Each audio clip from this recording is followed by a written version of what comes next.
Juana or Pocahontas. Yeah, that's one of them. Yeah, okay. The Kennebunkport Board of Selectmen meeting is called to order at 5:05 on March 7th. We're going to go into executive session per MRSA 1405-6E to consult with the town attorney regarding pending litigation. I'd accept a motion to go into executive. Second. All those in favor? Okay. It went 5:06, 7, we're in executive session.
Good. Yes. I know, yeah.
Nina said she's probably getting a rush.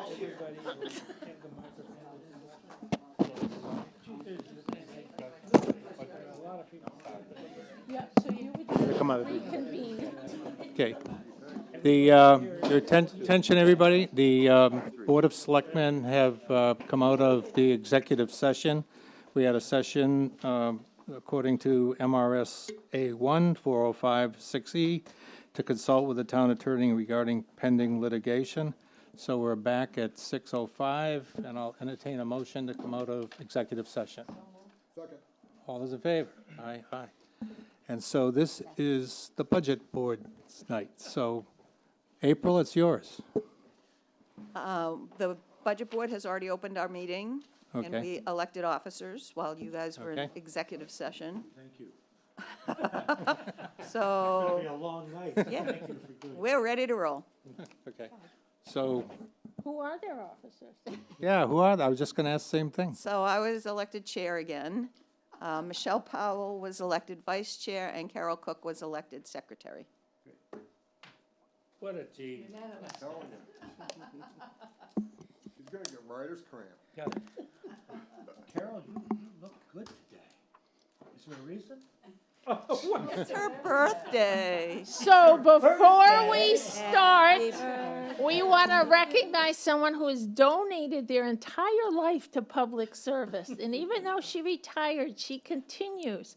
And so today is Carol Cook's, is it your 29th birthday?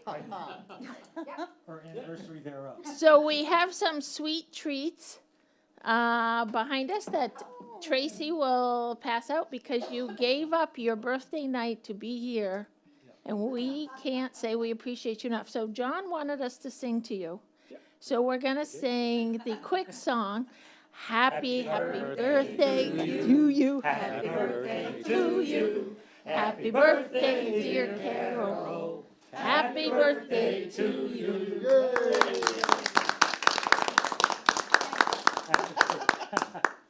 Carol loves being in the center of attention. So we first have agendas for tonight. Does everybody have a copy? Because I have some here that I think is for you, if you don't. Do you guys have copies? Yes, no? I don't know. We hand out so much paper this time of year, I can't remember what we handed out and what we haven't. So we'll hand those out if not.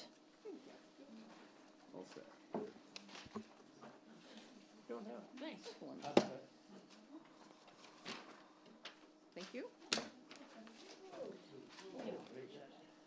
Oh, we need something. Come on, David. Yeah, we have Jay here, he'll call 911 if anyone goes into shock from the sugar, but.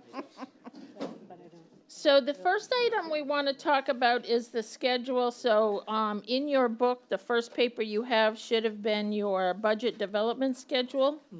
And you can see that we're here on March 7th.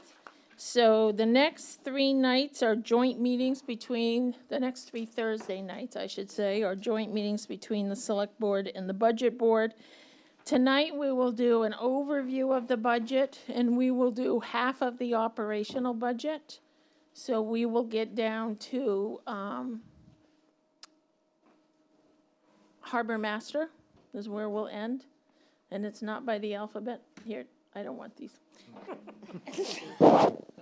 Do you think you can get us out of here by 8 o'clock so we can watch the President's State of the Union? Dream along. We will do our best. I actually think it's 9.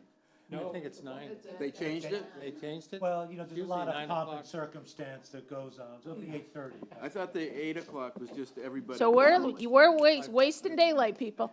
So March 14th, next Thursday, we'll do the rest of the operational budget. That night is a select board meeting, so we'll do a shortened budget meeting and then the select board meeting. March 21st, we do the capital, as well as any outstanding committees or service providers, so the library and the chems, people like that you'll hear from. Then on March 28th, the Select Board will meet to make their recommendations on the budget. We then submit those the next day to the budget board, so you know what their votes were. And then the first Thursday in April, April 4th, the budget board will meet and review their final budgets. So, last chance will be on April 11th to make any final changes. And then April 19th, we submit the town report, and by April 25th, the select board have to sign the warrant, which includes all budgetary items as well as ordinance changes. So that's the timeline. Anybody have questions on that? So as you can see from your book, the page numbers are on the bottom of each page in the middle. In the beginning of your budget book, right after the schedule, you have a table of contents, and this is organized by accounting standards, by account order. Next, you have a pink piece of paper that is the alphabetical listing of departments to tell you what page number those are on. And then we have it by budget category following it. The blue papers that you have that start as page 1, so page 1 through 14 are the budget introduction. The yellow pages, which are pages 15 through 20 to 30, because we like even numbers, is the analysis of expenditures. So we analyze those by budget categories as well as by department. The orange papers are just the budget summary. So if you want to know how much departments are up, down amounts, that just gives you the summary numbers. And then the purple sheets is all about capital. So it gives you an analysis of the capital costs for this year, as well as the capital improvement plan that was brought before the board in January. And then your next tab, we're up to page 57, the green papers are the revenues. And so we have our analysis as well as the detail on revenue. And then we have our commitment sheet. And then further detail. At the front of each department budget, we have what we call a snapshot, so it has some data regarding that department. In the rest of the budget document, there are descriptions below each line item. The actuals of year to date are expenditures as of the date of print. So if you look at your documents, it was printed on February 27th. So this year, that included everything in February. So it was about 66% through the year. At the end of each department, there is a graph that just shows the categories, the cost categories of how that department expenditures are broken down. When you go to the social services tab, there is a memo there, the nonprofit requests, we call it. A memo and a spreadsheet from the subcommittee, along with the applications we received. The subcommittee meets in December, and by January gives me a recommendation, and that's what we submit in this budget document. So before we begin, I first want to thank the staff and department directors for all the work that is before you tonight. It is a team effort. We read these numbers and reread these numbers, and if you make a change, you have to make it in 20 different documents, and so it is a lot of work putting this before you. And we spend a lot of time trying to make sure it's accurate. If you see an error, though, please let us know. We are human. And we have not turned into robots yet. But they have done a lot of work. Nicole Evangelista, our finance director, Yanina Nicholas, our support services, and both of their staffs helped with this as well. Well, it was a very kudos to both. It's very well, yes. Good job. So, I'm going to begin with the budget presentation. So it is on this screen and up behind you. And I'm going to start by giving you an overview of the budget, and then we'll head into the budget documents unless anybody has any questions so far. I'm not seeing any. So the first item, we just talked about the budget process and schedule. Really, we begin the process in December, and we finish it up in June, so it's really a 6-month process from beginning to end. We are in March, if you've forgotten, and so we're in the review period, and by the second meeting of the board in April, we need to authorize the warrant. And the reason for that timing is because the state requires us to authorize the warrant 60 days prior to election. So then we kind of go into a hibernation status and then vote in June. Next up. So here's our town demographics and stats. As we've talked about in previous years, Kennebunkport summer population triples. So service demands can vary greatly by the season. This is shown again in the number of occupied housing units. You'll see we have 2,970 total units and 1,646 are occupied. We hover around 50% of our property owners being year-round, and 50% are owned as second or third homes. Our median income at 87.9 is slightly higher than the state average, which is approximately $75,000. We are a coastline community that comes with pros and cons. I think that's best exhibited by imagining yourself here on the 4th of July and imagining yourself here on the January 13th storm. Our median age is 54, which is about 10 years higher than the state average of 45. Maine is the oldest state in the nation. New Hampshire, Vermont, and Florida have a median age of 43. Utah is the youngest state.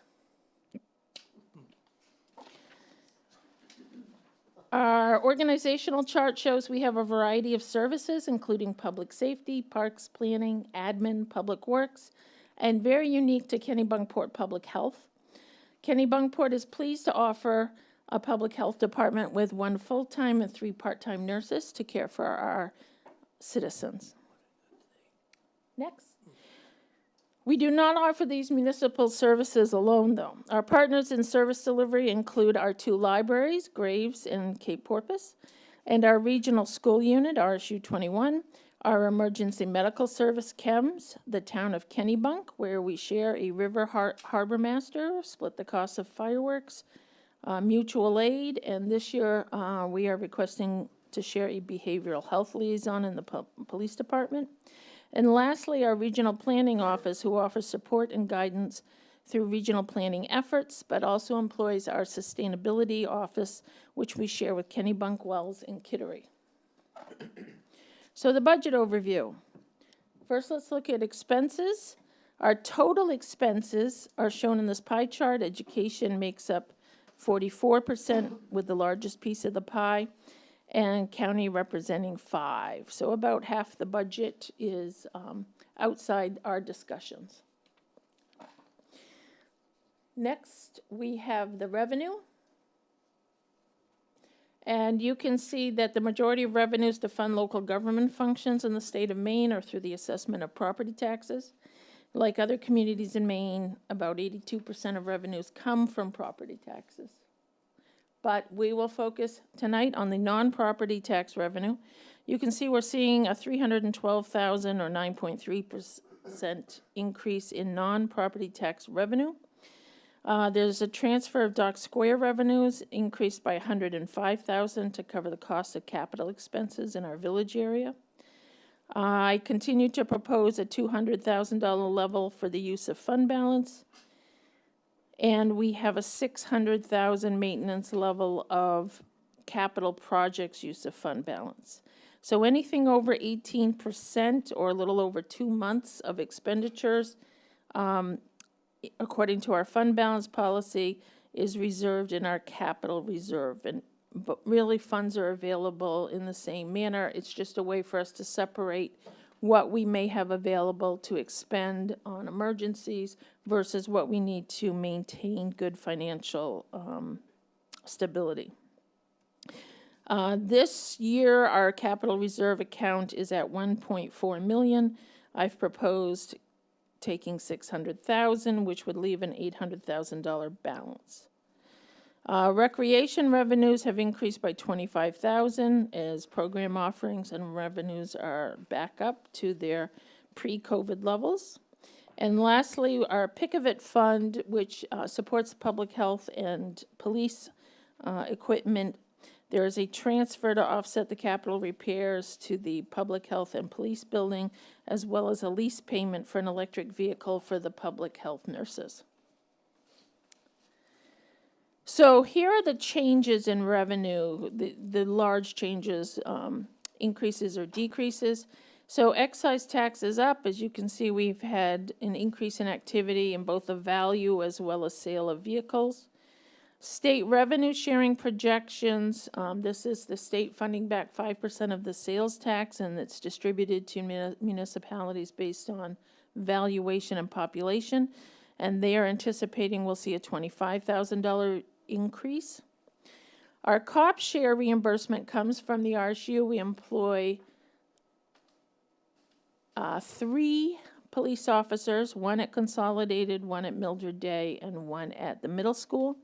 They reimburse us 75% of the cost. And the reason it's down is because we've had a changeover in employees, and so there's just a change in their benefits, and so the costs have decreased. Building permits, we're looking at increased fees and a strong economy. Goose Rock's beach stickers, increase in fees for licensing were made this year. Our investment income is higher due to interest rates. We did very well this past year in interest income and are continuing to do well with that. We were a little concerned about what it looks like for next fiscal year as we continue to hear interest rates should lower and there might be a downturn in the economy. So we increased our projections, but not as high as we anticipate we will be this year. Dock Square parking lot, we talked about the transfer for capital projects and the 25,000 additional from Parks and Rec special revenue, and the Pick-a-Vit Trust, although we're transferring funds, it is 13,000 less than we transferred last year. So I want you to know that what I heard from the Budget Committee last year was a desire to optimize non-property tax revenues as much as possible. So this revenue budget is built upon these fee changes. I have noted which fees in this chart have already been adopted and which ones are proposed, and we need further action from the Select Board. I am seeking feedback from both boards on this potential fee adjustment as they would impact our estimates for fiscal year 25. So our staff did a review of what others are charging in our county, and these fees would be in line with the highest fees in the county. So there is one other community that's charging fees this high. And so if we want to go in this direction, these are the potential increases. Okay? Next. So as we get closer to looking at municipal operations without the school and county, we certainly see that about 1/3 of our budget constitutes staff. And we're a service delivery organization, and so that makes sense. We certainly have a healthy percentage of 17% in capital, which is good because we're investing in our future. And debt service payments are about 9.5%. If we look closely at how the expenditures look overall, operations is up about 833,000, capital's up about 210,000, and debt is fairly flat. So this debt payment schedule includes the refinancing of the village parcel balloon payment. So you may remember we have a balloon payment coming up this year. Our plan was to refinance for another 15 years. It's been 5 so far. And so these payments anticipate that. And it anticipates an interest payment only on the wastewater bond, the $6 million bond the town took out a few years ago. The education and county assessments are in yellow. These are estimates only at this time. They're beginning their processes, and we don't have real numbers for them. Next, so if we look at what makes up the operations increase. So here are the budget drivers. Legal fees have increased due to rates charged by our attorneys. Fire training officer wages are new. It's for an estimated 10 hours per week in the fire department. Training for firefighters is not only important to their safety and operational function, but mandated by the state of Maine. Last year, the public safety study was commissioned by the town and is being finalized as we speak and will be presented to the board at the end of this month. This change is in response to recommendations we heard through the study process, and we'll talk more about that as we go through the fire budget. The water district is anticipated to have a rate increase of 10% in fiscal year '25. Electricity rates have increased. Our previous contract price was about 5 cents a kilowatt hour, and the new contract price is about 10 cents a kilowatt hour. In the police department, we have the adoption of the behavioral health liaison in keeping with current police practices across the state as well as the nation. Our approach, though, is to limit our costs by using a regional service and sharing that with the town of Kennebunk. Another item that we found through the public safety study was that our call firefighter wages are below market. The chief's analysis of the pay ranges in our region market showed we are underpaying staff and losing members, and it will take us about $30,000 to get to where we think we need to be. CHEMS has requested an additional $50,000 as they continue to see their wage costs increase as revenue remains stable. Our solid waste costs have increased as the new contract with Casella will go into effect September 1st of this year. So this includes both the costs from trucking as well as labor costs in the contract, but also the introduction of automated waste pickup and weekly recycling. Our capital costs are proposed at $210,000, and we'll review the capital in more detail on the 21st. And lastly, our contingency wages and benefits are estimated at what will take to bring staff to market ranges. Our union contract will expire on June 30th, and we will be in negotiations this spring addressing changes in labor costs that we have seen in our region. A question? On solid waste, under the new contract, will the town be providing the new trash bins and recycle bins that are provided? Okay. Yep, And you said weekly? Yeah. weekly recycling. You can thank this board. This board voted for weekly recycling. So we found that the cost differential was very small once we went to automated because they're using one truck. And so the new bins, in fact, Chris Simeone is getting ready to put the RFP document out for the bins, and we'll be talking about it more this summer as we prepare for the new contract. Those funds were last year's budget. Right. So they're paid. Yeah.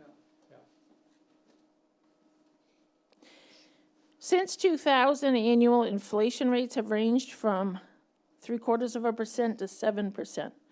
The highest increases have been since the pandemic in 2020, which you can see by the large bars.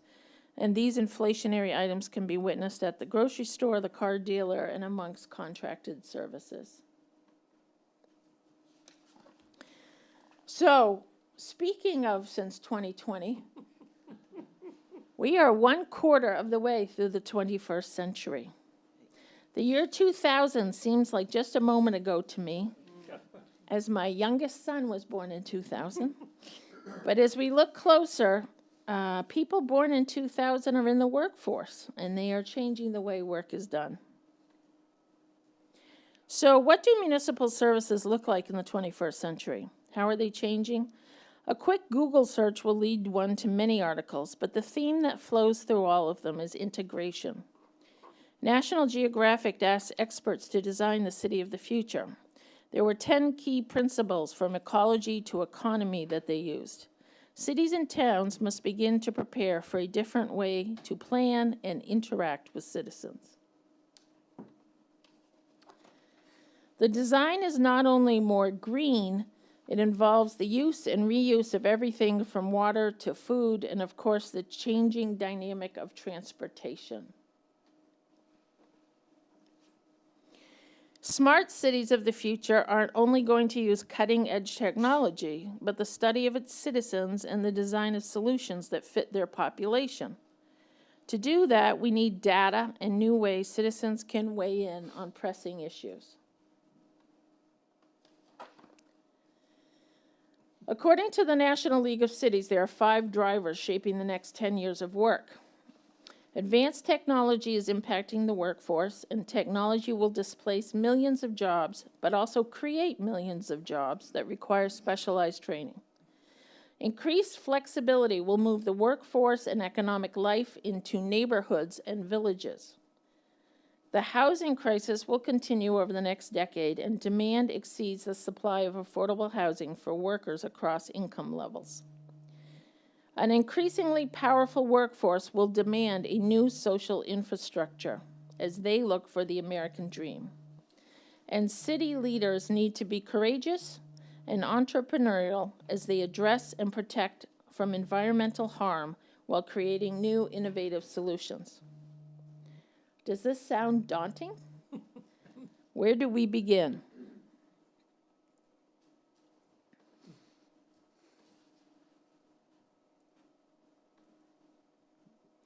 So the National League of Cities recommends 4 areas of action. So they talk about bring economic development into the 21st century, so looking for opportunity. Prepare your workforce to meet the moment, and this is talent, and we focus a lot more on in-house talent, growing talent from within. Creating a town for people, so having a quality place. And creating a more equitable, resilient, and dynamic workforce, so that social infrastructure. I believe our work locally mimics these action areas, both from town efforts, but also our partners. Kennebunkport has long been recognized as a quality place to live. Our dark square village denotes the sense of a Norman Rockwell painting. We are fortunate to have a variety of programs offered to meet your neighbors and build a sense of community. The town supports its historical economic engine of fishing with 2 public piers. Our partners at Kennebunkport Conservation Trust and the Housing Trust also provide opportunities for serene vistas, public access, and affordable housing. Scientists agree that we must protect at least 30% of lands, fresh waters, and oceans by 2030 to have any chance of stemming the dual crisis of biodiversity loss and climate change facing our planet. Thanks to the Conservation Trust, Kennebunkport leads the pack with over 24% conserved. The town continues to invest in public accessibility and mobility through the maintenance and advancement of sidewalks and safer roads throughout town. The adoption of technology and artificial intelligence will be important in moving forward through the 21st century. Kennebunkport currently uses SCADA, or Supervisory Control and Data Acquisition, in the operations of our wastewater plant and pump stations.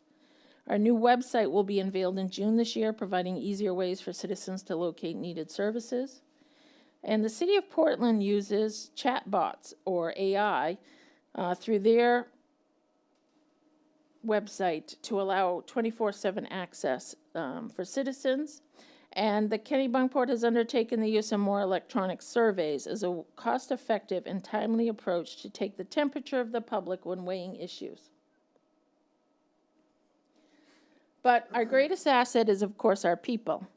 And in this moment in time, we are seeing 5 generations in the workforce. Even here in Kennebunkport, we are noticing that change. So the blue bars recognize our workforce. This is our full-time workforce. from 2019, and our orange bars are from 2023.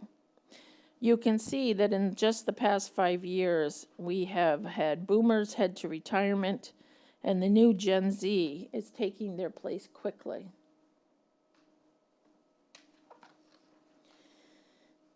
Finding a workforce has been challenging because of the affordable housing issue and because of a smaller labor market as boomers have retired. Kennebunkport must cast a wide net to find our service providers. This map shows where our employees live. The yellow circle is approximately a 30-minute commuting distance. Our maps show that employees travel much longer to work here, which says something about Kennebunkport as an employer, but it also makes them much more susceptible to finding other employers close to home. Employees' expectations for where they work have changed dramatically since the pandemic. This graph from Gallup shows the broad shift from on-site work to hybrid and remote preferences. On-site work is expected to continue to decrease as we look at future years. This next chart shows that the work week is changing for employees too.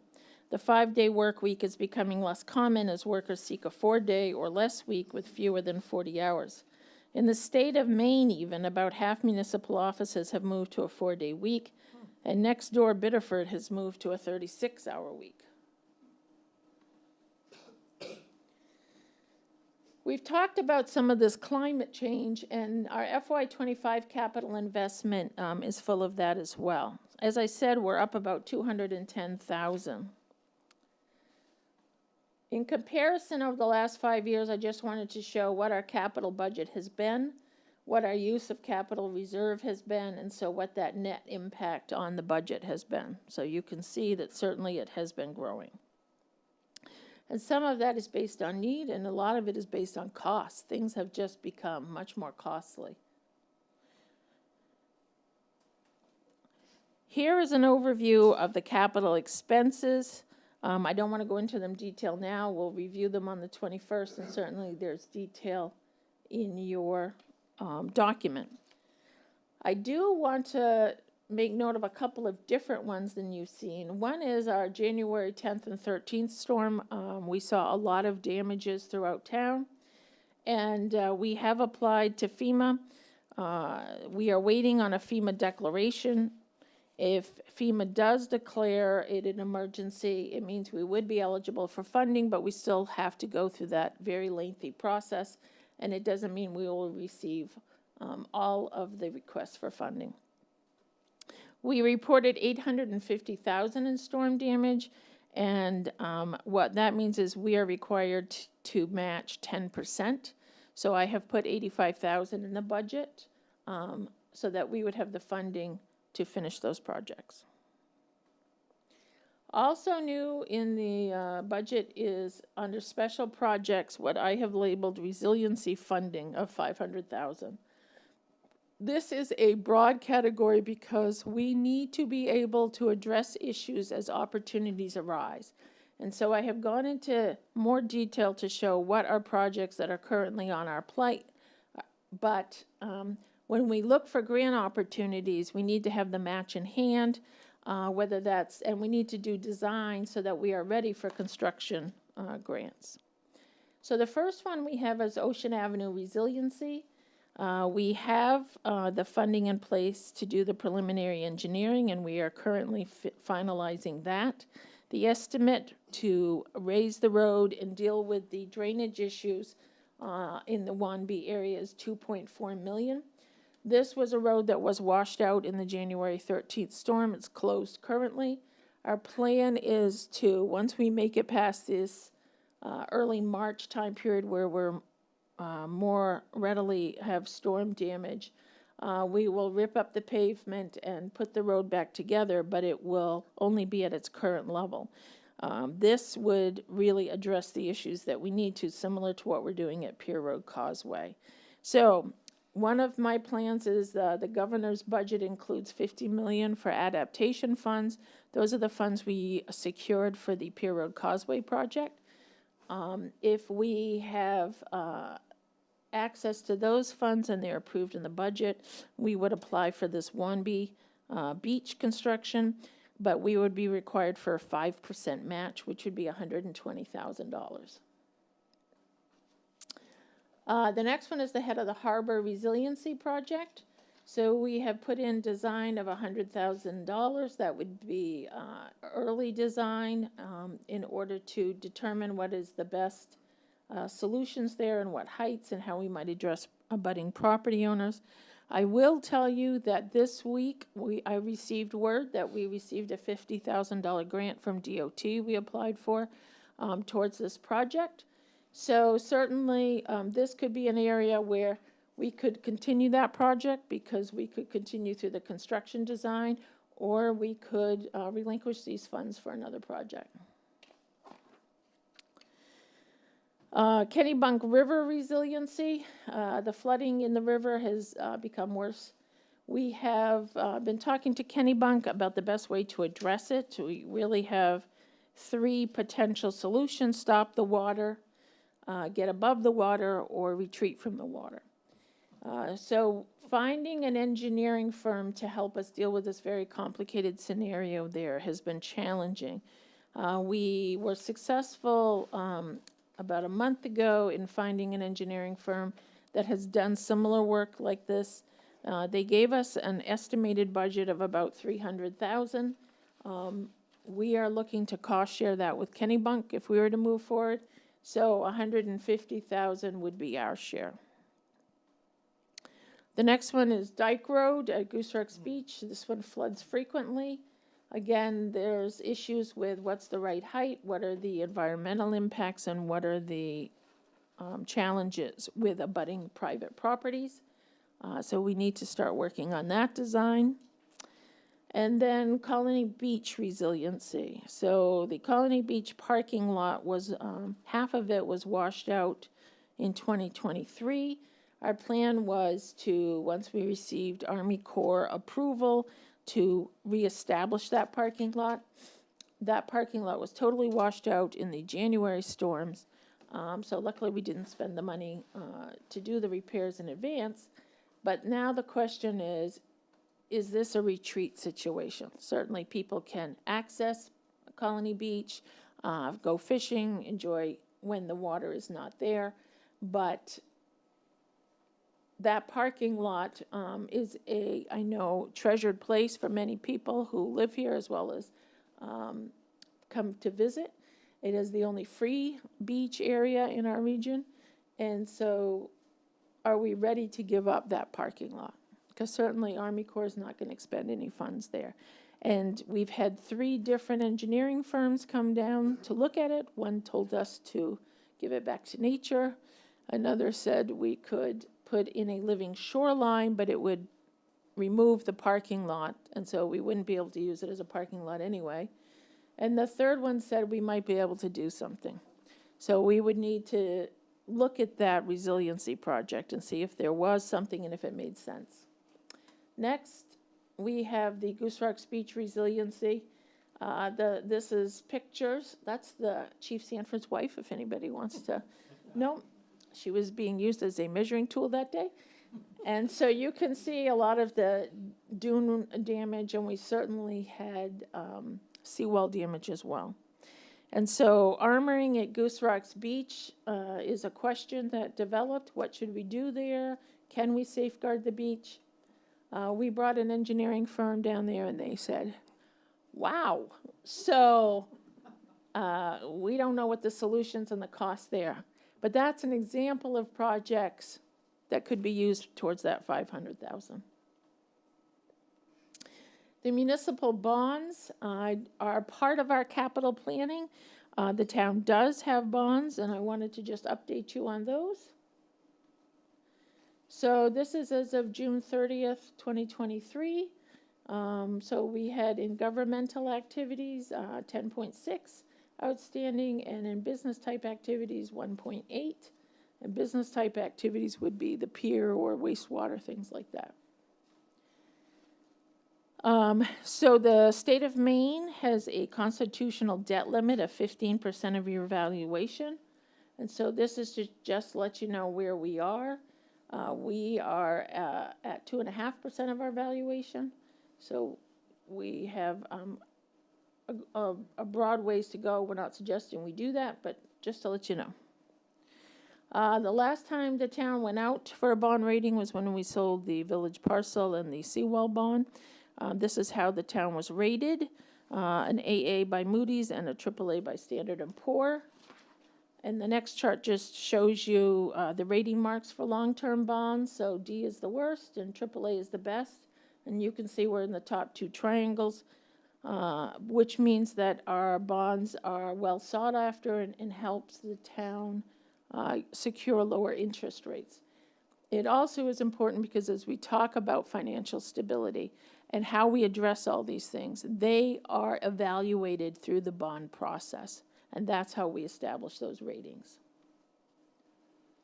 Here are the current debt payments outstanding, so you can see from 2024 to 2045 is our last payment. There's the list of current debt. We have the police building, Parks and Rec building, seawall, village parcel, radio tower, and we have 2 wastewater bonds. You can see that in 2040, when the village parcel is paid off, that drops significantly. So that's our largest debt right now. And here is just how much was financed in each of those bond projects and when they will mature.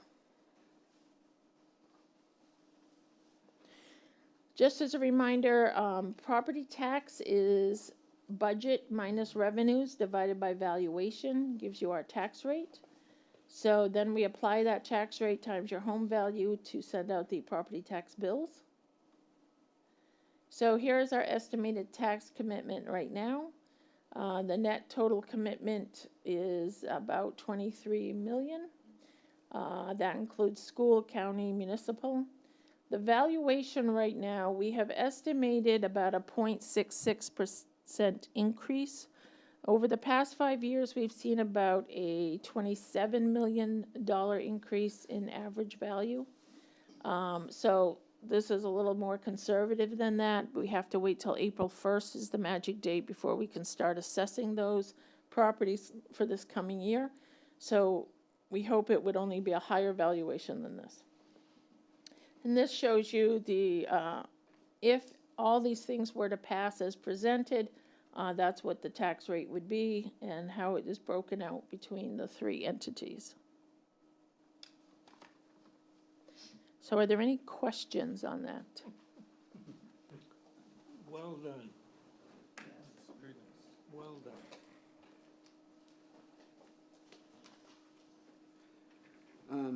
I was looking at the revenues, and the budget for 2024 and the 2024 year-to-date, I'm assuming that you've taken the budget number and pretty much put it into the year-to-date. You mean when they There's put not it an in- actual year-to-date of tax being Oh, collected. taxes. So what happens, because we do it on a modified accrual basis, so as soon as we bill, it anticipates we'll collect. And because we have a lien process, it's a pretty good collection. Okay, that's what I kind of thought it was. Because we don't have the second payment yet, so you would expect to see like half the taxes collected. Right. And that's more accurate in our cash flow. So then you've got a projection of almost 1.4 increase in 2020, fiscal 2025. I mean, I know you said it was, I think you said it may not be that much, but it looks like super conservative. You think 1.373? Well, it looks that way.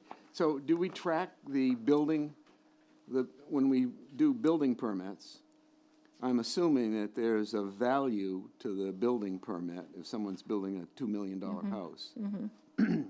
And so when we do that, do we track that against what the future anticipated taxes are?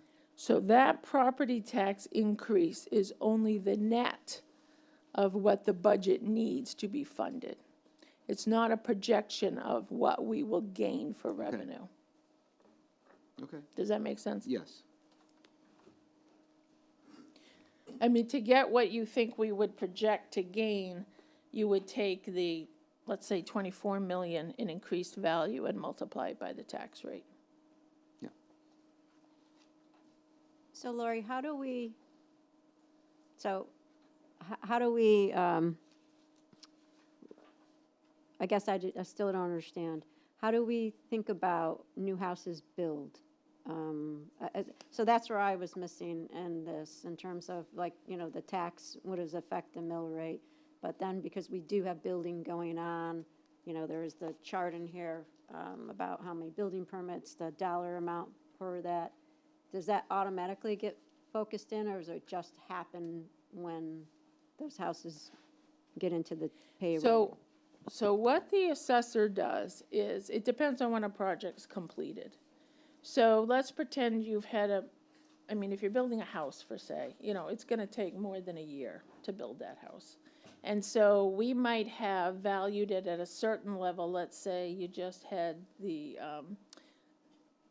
foundation poured by last April 1st. We would have valued it only on that. And then over this year, you finish the house. So as that is completed and the certificate of occupancy is requested, Becky goes out with the code officers and values that house and adds that value into our projections for the next year right then. Okay. Anything that, and if decks and you name it, whatever, Right. garages, anything that is not finished and is still in the works, in early April, she goes out and looks at where those construction projects are and then values them at that level of completion. Okay, so we are continuously updating. So we don't go from zero to finish. We are going on the process as it continues and gets value added. So every time another Right, brick and gets remember laid, though, there's two freeze points. first. Right, so there's April 1st, 2023, April 1st, 2024. So that work is done, and it's in the holding in the software, and then when we go to commit, it all gets updated for April 1st. Okay. Thank And you. that's by state statute. Okay, thank you. That's Any other questions? So the finance director has some notes to share with you as we look through these budget documents. One comment, Larry. The educational bill rate going from 3.37 in 24 to 3.54 in 25, I think is 17 cents, not 18 cents. Yeah, it probably, these are like out to 4 decimal points in the spreadsheet, Oh, and so sometimes it depends on how it rounds.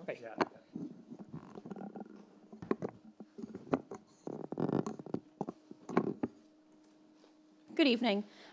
So when you're going through the departments, across all the departments, you might see some acronyms. We have MSRS, which is our main PERS, which stands for our main Public Employees Retirement System, which is one of our benefits.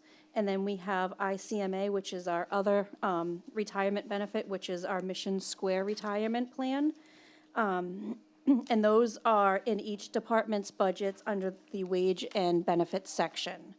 And those plans are, we offer 2 plans for main PERS. We have a police plan and a general plan with 2 different contribution rates. And the plan also depends on the position of the employee. And so with those plans, the town will match 3% in Mission Square Retirement Account for the department directors and up to, match up to 3% for the department directors and managers and up to 2% for all other employees. And then any employee choosing not to join main PERS can join Mission Square or ICMA, and the town will match up to 6%. And that will all be shown in the wages and benefits for all the departments. And some other notes across all the department budgets. The salary and benefit lines are based on staff changes and employee participation. Our electricity line is increased based on the new supplier contract, and that was based off of usage on a calendar year. Our phone internet line items increased based on the new consolidated communications contract. We increased all water line items by 10% because we weren't sure what KKW was giving us for an increase for that. And then our heating fuel, we budgeted the, so oil, we budgeted at $4.50 a gallon. Propane is $2.50 a gallon. Gas was $3.25 a gallon, and diesel is $4.50 a gallon. And that's also all across the board on all the departments. And so the administration budget is up about $25,186 or 2.01%.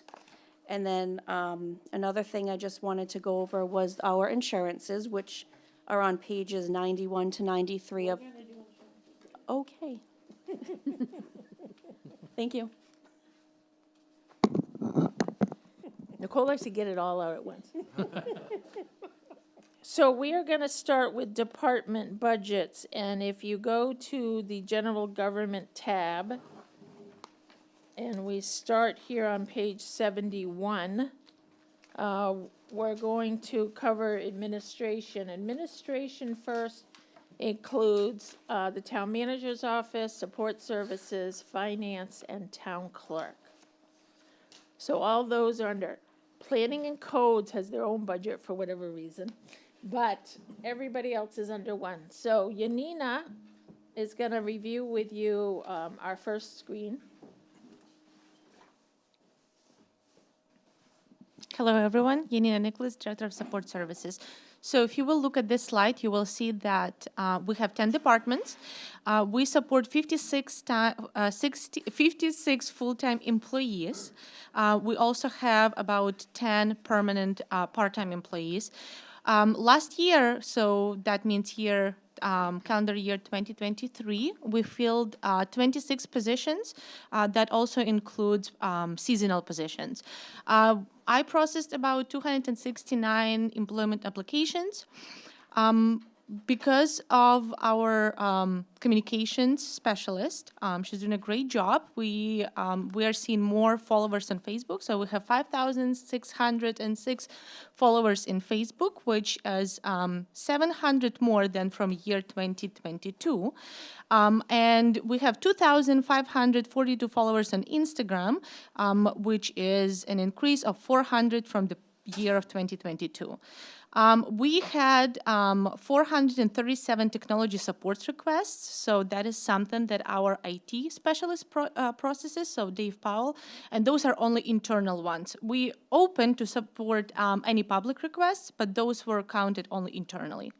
So we also have 9,798 email subscribers on our website. And as you can see, it was an increase of 700 from the year of 2022. And we had provided video support for 71 meetings. That is also Dave Powell and Mike Davis working together or separately, like tonight. So that is the snapshot of the town manager's office. Thank you, Yanina. So as you can see, we talked about how the town managers and finance and support services work together as a unit. We kind of divide town hall into 3 sections. So I don't know if we're the east end or the west end or what, but so finance director, we have a payroll and accounts payable. Our accounts payable and payroll people also split their role by being administrative support to Public Works. And then Director of Support Services, Yanina, oversees communications and technology as well as AV. Next. So we're turning it over to Nicole. We're still not talking about insurance. So on this slide is a snapshot of the finance department. So as you can see, collected across all the funds for all the departments was about $59 million. And that was for calendar year 23. We have in our department, one full-time staff, which is myself, and then we have two part-time. We have a payroll clerk and an AP clerk. Our AP clerk processed about 3,400 invoices in the calendar year, and about 515, we have about 515 vendors. And then we processed also 52 weekly payrolls and 13 specialty payrolls in the year. And we also processed at the end of calendar year 23, 177 W-2s. Next slide. So as you can see, this is just how it is in our, in the department. The two AP and payroll work under me. So for accounts payable, our clerk oversees payments, making sure that they're authorized and keeping accurate vendor records. And our team also keeps track of the 515 vendors and processed over 3,000 invoices. The goal of our accounts payable team is to pay all invoices on time, to keep accurate records, and establish a good relationship with our vendors. Payroll is also an important part of our job function. Our payroll clerk's duty is to make sure that all employees are paid accurately and on time. We processed 52 weekly payrolls and 13 specialty payrolls in 2023. And we also processed 177 W-2s. So this is our revenue slide, and this is in 2023. We collected about 60 million across all funds, and this is how you can see how the funds were distributed. And then to conclude, I would also like to mention that our fiscal year 23 audit was successful and clean, and the town also completed a CAFR, which is the Comprehensive Annual Financial Report, which is the highest level of an audit, and it provides accurate and complete information concerning the town's financial management. Thank you.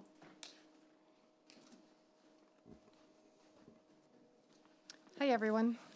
For those who don't know me, I'm Tracy O'Rourke, Town Clerk, and I'm in the middle of the building with the bookends of planning and codes and finance on the other side. So this is just a snapshot of all that we accomplished in 2023.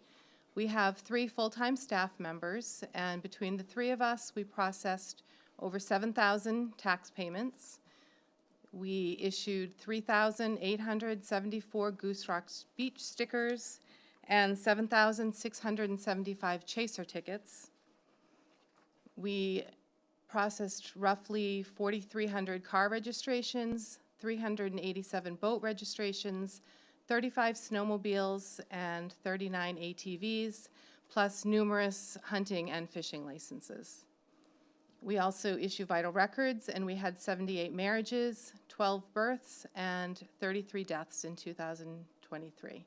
We also issued 787 dog licenses and the allotted number of shellfish licenses assigned by the Board of Selectmen.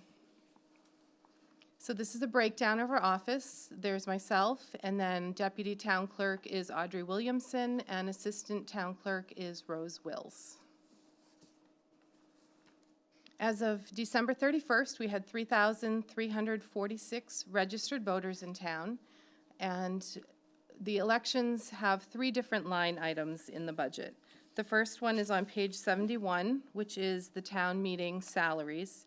That includes paying my moderator, the warden, deputy warden, and the ballot clerks for each of the elections. And we usually have 2.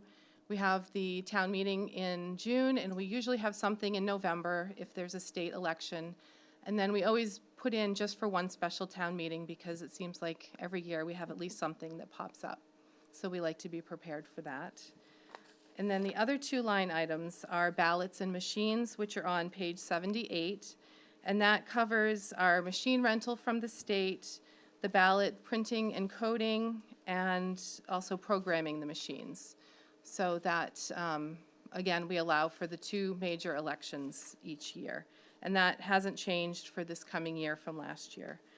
And then finally, we also have a smaller town meeting expense line, which covers our supplies and also the public hearing notices that we have to publish in the newspaper announcing our meetings, our special town meetings and elections.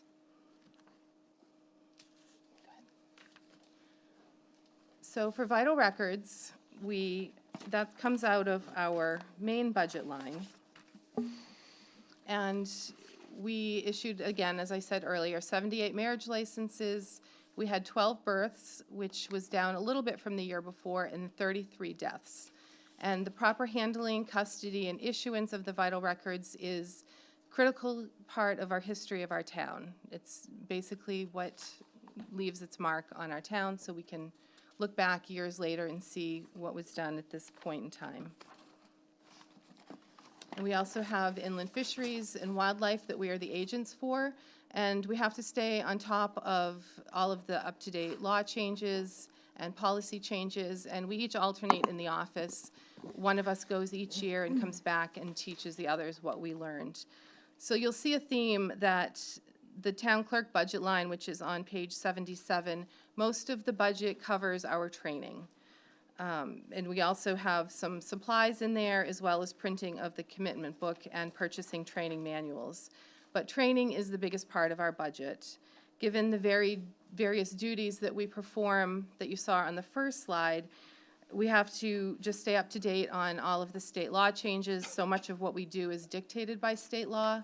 So we have to know when laws change and policies have changed. And by educating ourselves, we're able to better help our customers and present to them what they need to know. And we're also agents for the Bureau of Motor Vehicles. So again, more training, because things are always changing with state law and license plates and things like that. And in 2023, we registered approximately 4,300 vehicles, and many of those registrations take place in the short time between May and October, when the seasonal folks arrive for the summer. So that includes scooters, boats, trailers, all of their summer vehicles that they leave here. So we have a big influx in the spring and summer months to accommodate all of these people, plus beach stickers and all of that. So that's all I have, unless anyone has any questions. That's a Yes. lot. That's a lot. Lot for 3 people. Looking at the number of registrations, various transactions, of the roughly 4,500 transactions in the vehicle registration area, how many of those are, Of the registrations, how many of those are processed in the town hall versus done either by mail or online or Those some are other just the process? ones that were done in town hall. That doesn't include the online registrations. So all of these are done in the town hall business, which is, Yes. if you divide it by the number of business days, that's a lot of transactions every single day of the year. It is, yes. Thank you. You're welcome. Thank you, everybody. Hey, Tracy, I Yes. have a quick one. Sure. On the printing stuff for the annual report, I know like in Lori's preview and stuff when we were talking about, automation, digitations and stuff, is there, do we offer it in a PDF form? It is on the website, yes. Okay, so people, But our people like to come in. They've actually started We've asking. decreased the number of books we've printed each year, and so, because there were some years we were having extras, and so I think we're at a point where, I think last year we ran out. We and did. People wanted more, but finding that magic sweet spot. But yeah, we put it as a PDF on the website. could we maybe communicate that it's in a PDF form? I would have pulled a PDF, I didn't realize, unfortunately. So I don't know if I don't know if I know where to get it on the It might decrease the number of printed, but it might, Yeah, might just be a heads up. should advertise. And, yeah, John and Mary Beth will look, that's two. yeah, we will take PDFs. So the administrative budget starts on page 71. And the first page, talking about salaries and benefits, as Nicole stated, there weren't any changes here except employee participation. And town meeting salaries she reviewed. If you go to page 73, our changes in travel, in meetings, and training, there are increases. Again, we're trying to make sure that all the staff we've talked about within this department are up to speed on changes at the state and national level, as well as getting education to continue to meet the demands of today and the future. On page 74 is our contingency line, and that has a $2,000 increase. This November, we started with our first volunteer recognition event at Atlantic Hall. And so that $2,000 helps us to purchase food and, a small trinket for our volunteers. And I thought it was a very nice event, and it was very well liked, even though it was November and a little dark and rainy out. Lori, can I just ask a question on that? Is there any chance you could get, oh, I'm sorry, thanks. It's been a year. Is it coming out? Yep. Okay. Is there any chance that we can get sponsors for that? Yeah, we do look for sponsorship activities, both for our Public Works Open House event as well as the volunteer recognition event. But this is kind of a base level to make sure that we can hold the event. Because we have two Rotarians here, and I'm the write the checks, I'm the treasurer, so I think that would be a good thing Yeah, for us to that would be potentially great. sponsor. While I can't guarantee it's a board decision, Yeah. as you guys know, but I think that would be something certainly would make sense for us to participate in. So, That would be great. I'm not saying take it out of the budget, but I just want to. Okay. Well, I'll wait till you guys meet and vote. Yeah. The utilities, we've discussed. Services, you'll see a decrease of 3,500 under expert professional. We have just not had a need. We're accounting for that in either technology or in other locations in the budget. Our annual audit, we will need a single audit due to our federal funding on both the Causeway project as well as the pier this year. And so that is anticipated at that level of pricing. Technology and software, those are our IT items in there, and those are increases in licensing fees we anticipate. Credit card fees for things that are accepted from the public, we've decreased that over time to the level that we think we need to be at. There's been a slight increase in office supplies, costs related to tax billing, and other forms. Tracy talked about the postage going up because of absentee balloting, which we are in hopes that we can have a successful presidential election, but anticipate a lot of voter turnout. We've had some small decreases in computers and town clerk, and that basically covers the increases in administration. Any questions?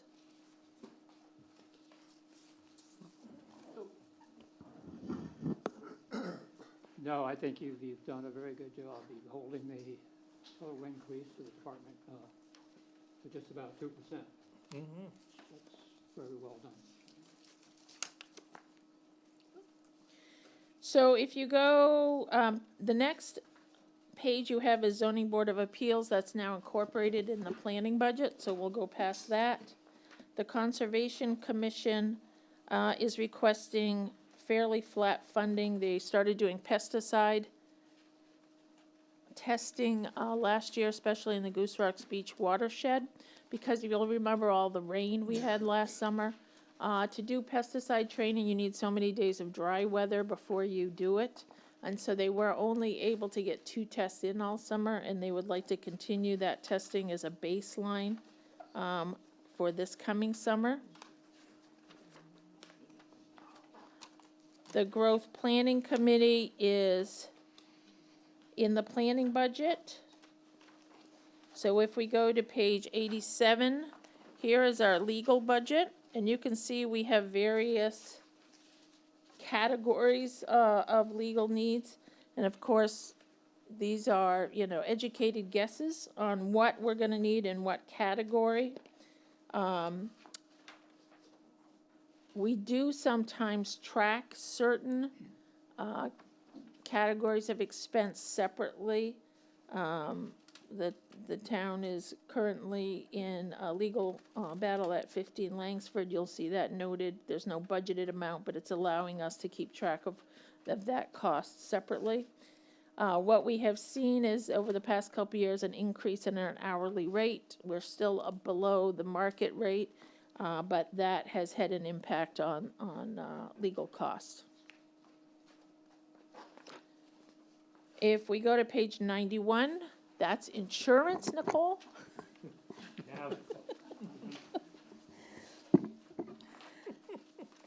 So, on page 91, we have insurance. We have several different line items. The first one is the RHSP, which is our Retirement Health Savings Plan, which is set up for employees who maintain a maximum of 486 sick hours or 60 days. And once a year, the employee will be brought back down to the maximum of 480 on the books, and 85% up to the maximum of 56 hours is multiplied by their rate of pay and put into this retirement health savings plan for them.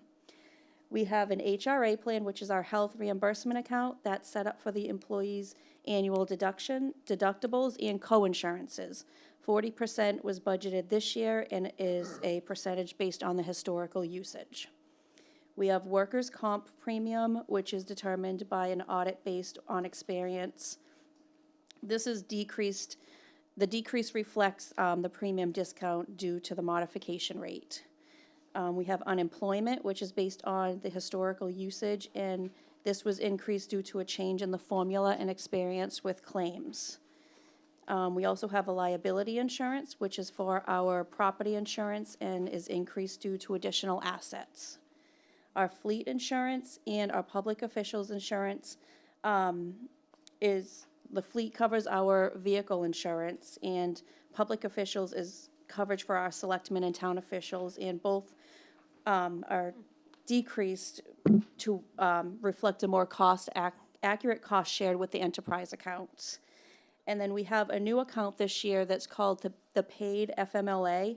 This is the state of Maine adopted a new law called a Paid Family and Medical Leave Benefits Program. And the employer-employee will need to start contributing premiums in January of 2025. And the benefit claims will start in January of 2026. The premiums are 1% of the gross salaries to be shared 50-50 between employee and employer, and we budgeted 0.25% of their wages for the fiscal year 25. Yep. Nicole, question. Sure. How often does the town, Microphone, please. Oh, there it is. I couldn't see it from here. Blends in with the shirt.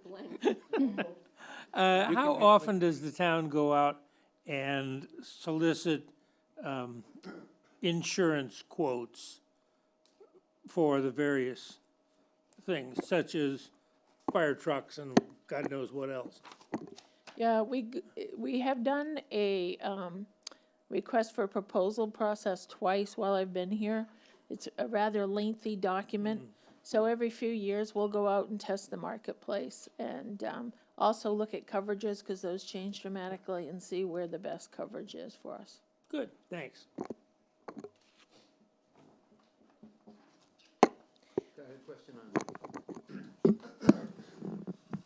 Workman's comp, that's the biggest number here, on page 90, page 91. You have an expectation of a $13,000 reduction for 2025? Mm-hmm. Was it by changing insurers? No. It's due to hard work, Alan. I'm glad to hear that. I know two companies that are based in this area have changed recently and have gotten huge lower rates. Reductions, yeah. So we use Maine Municipal for risk pool for our workers' comp. Yeah. And so some of it is based on the rates that they charge, for each classification. Right. Oh, yeah. And so sometimes that rate changes a little, and they use national models. to look at those classifications. So a firefighter is going to be a much higher rate than Tracy. One of the highest rates are these people. And so we look at that each year, as well as they do an audit on our actual wages.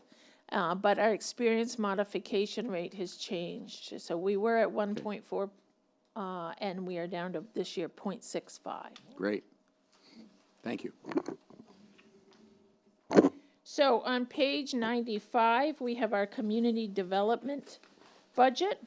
This is a small budget, and you would think community development deals with actual development, but it is where our kind of public interaction is. So this is where our videographers and AV, so anything above our full-time staff is here, as well as the use of the internet for streaming of these meetings here.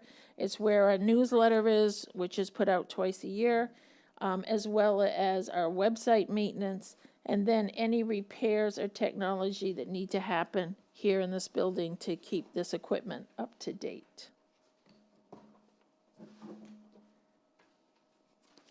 Any questions on that?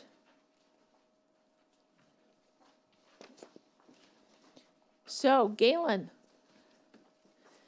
Galen Weibly, if you haven't met him, is our new Director of Planning and Development. And Galen is going to review the planning and assessing and code budget with you, which begins on page 99.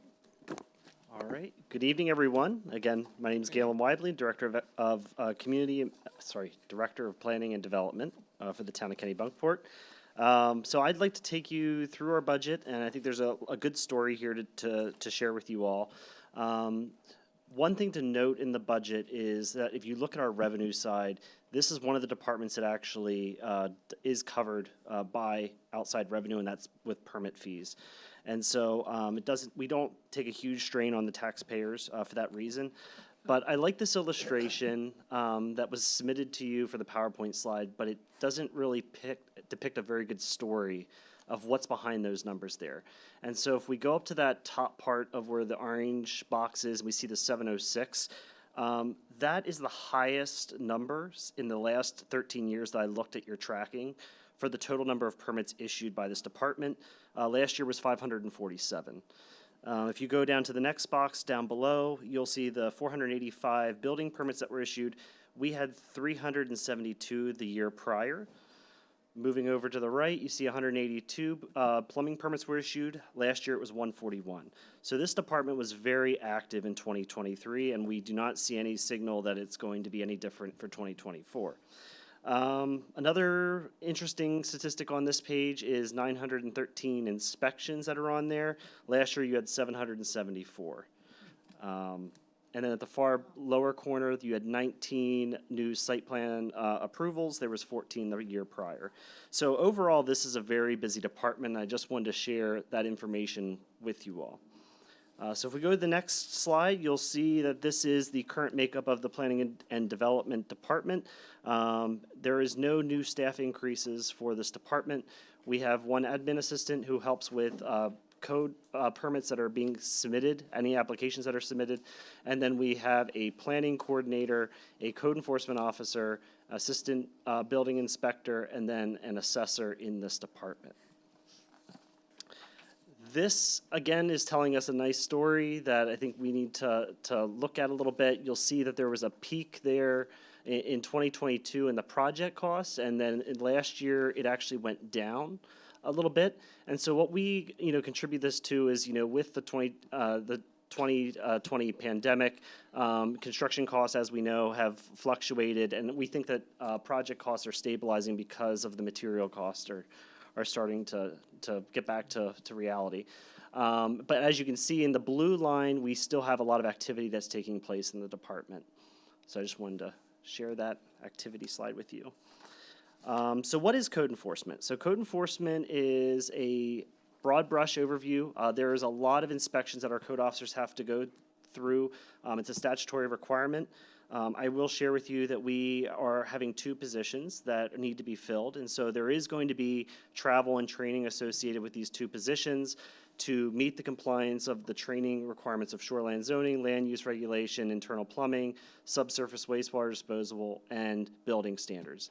So there will be some travel and training, and I wanted to make sure that was reflected in our presentation to you. And you can see there's the other statistics there that we just covered. So what is planning? Planning is, again, there's a lot of different components and activity for this department. We are support staff to ZBA, Growth Planning Committee, Planning Board, and also the Board of Selectmen as needed.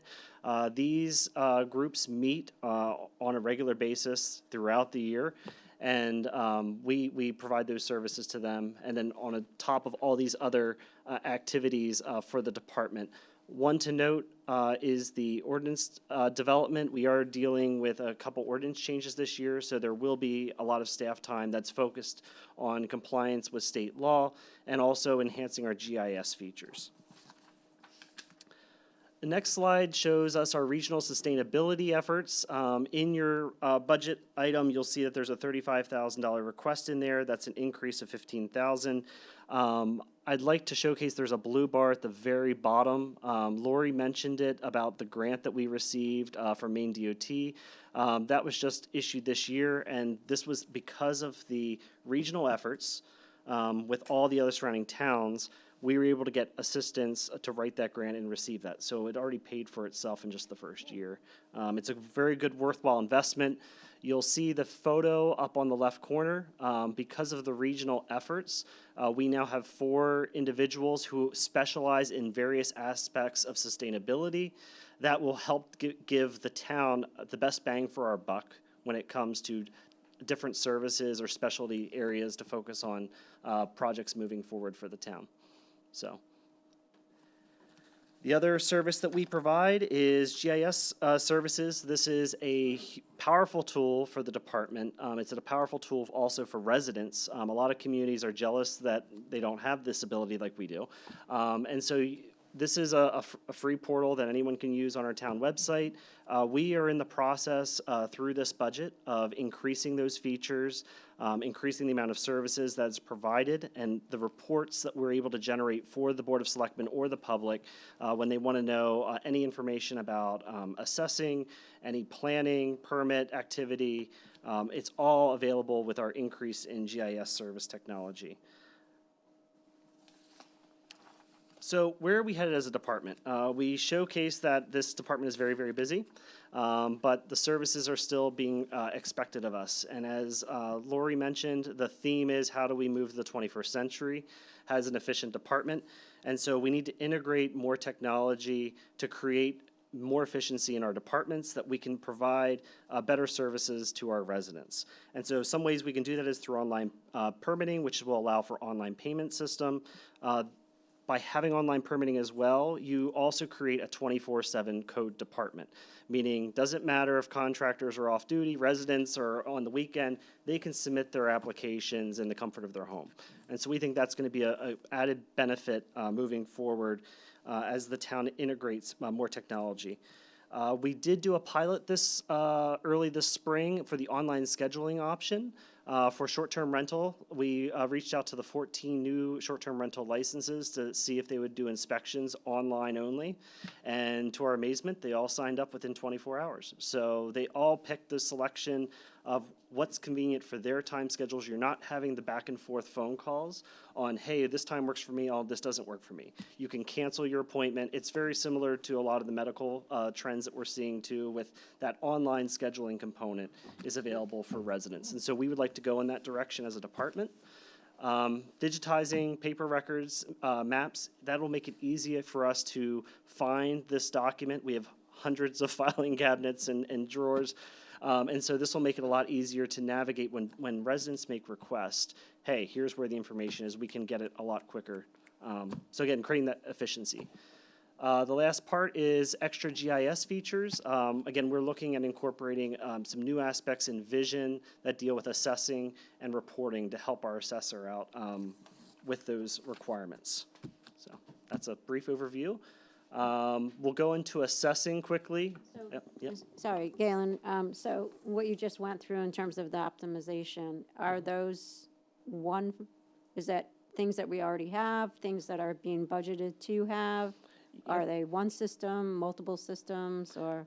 So the scheduling tool is in the budget request, so that is something that is in there currently. And then I believe that the town manager did put some money aside potentially to look for what that new system is moving forward. Yeah. Right, there's different systems out there, but yeah, there's different software platforms to choose from. Yep. So for assessing, I will go over these a little bit. Real estate accounts, you had only a 10 increase in your real estate accounts. There is one on here that I thought was a good story to share, and that is at the very bottom, you'll see the homestead exemptions, 904 applications. What that is if you live in a community, you are able to receive this exemption as part of being a homestead. You're actually living in the town that you're saying. And so what we had in the prior year was 824. So we had an increase of the number of people who are actually living here full-time, and I think that's a good story to share with you all. Another couple things that the assessor shared with me was the average sales prices. I know a lot of people are probably curious about this. We had $422,821 was the average sales price for a condo. That's actually a decrease from the prior year, and the reason for that is the resort of Goose Rocks. Apparently they were going for a lower price, so I wanted to share that with you. There was a little bit of a differential. But we had increases in the single-family homes. So it increased from $870,348 for the average single-family cost. And then for an oceanfront home was $3.6 million versus the $4.3 that we experienced last year. So again, housing costs is continuing to increase, and that's, I think, the overall conversation that we've been having as a town lately is affordability of housing and just housing stock in general. So that's a quick overview of assessing. And then this is the type of services that the assessing department helps us with. Again, I mentioned the Vision online mapping tool. That is, I believe it's on 12-06. That is the staff supporting portal that she's asking for, and the advanced queries function. And then again, we do this in partnership, as the town manager mentioned prior. The assessor does go out with the code enforcement officers during final inspection to do her assessments and inspections to help in those valuation conversations that you're having moving forward. I think that's the end of my presentation. Any questions? About how many towns are like really automated in terms, just a rough estimate, like in Maine, you know? I don't have a rough idea. I know I did the similar type experience in Presque Isle, so they were 100% paperless, and they were completely online. There was no PDFs whatsoever. You had to submit everything online, or there was a tablet that was available that you could submit your information in person. And contractors today, would you say most of them prefer to do it online? So all drawings and everything would go on? Yep. So we would still need paper copies of like the large plats, the big plans, Right. Because they need to be recorded with the Registry of Deeds. That's still a requirement. You have to submit those Through the state types of Maine? Yep. Okay. But just regular building plans, you can But submit if those. you were a contractor and you needed to get the final approval, and it, you couldn't make it down to town and pick up the drawings to whatever, you could get it through the portal and see you got the final approval? Right, you can see where you're at in the process too. Okay. Yep. But in most cases, when we went completely digital in this experience, I was kind of leery. I didn't think it was going to work because we have some Amish in our community as well, in the prior community. And to my amazement, they would still come in and staff would be able to assist them in filling out the application if they don't feel comfortable with the computer or how that all works. But what was surprising was the assistant would tell people, people would come in and say, I need a building permit application. And the first thing they said is, well, can I have a paper? And we're like, we don't have it. It's online. And when you say that to them, they just go home and they fill it out. It wasn't a barrier. So was it a 0, it was a 0-1, meaning you just went paperless? Yep. Cold turkey? Yep. It was completely 2023. Yep. 8,900. Yep. We're talking the Amish people, Yeah. what, over Sheila, so. I'm just saying. Yep. Yeah. They came in downtown with their horse and buggy to register, you know? and Well, all that, I think yeah. it's just amazing, because I think it, like what you pointed out, it changes an office. Like when Lori teed up the 21st century, you know, you keep thinking about when you work, the remote work, everything like that. There's so many things that people are changing their life, and what this does is it gives the 24/7 access, which is really how people are starting, some younger generations are starting to access. Yep. Value time Yeah, Yep. and access. it's interesting. People under 60. Right. We got, Galen's budget is on 99 through 103.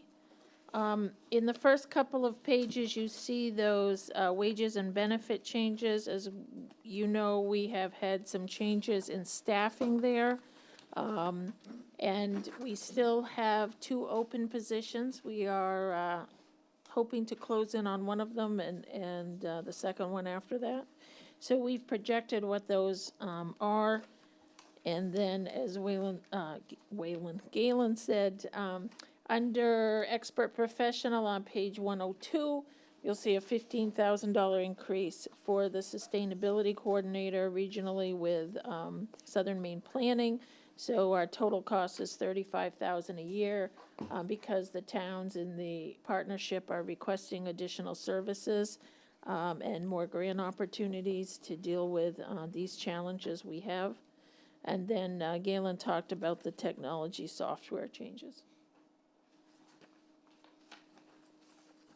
But your GIS has gone down even though you're gonna do more. How does that work? So that's a good question.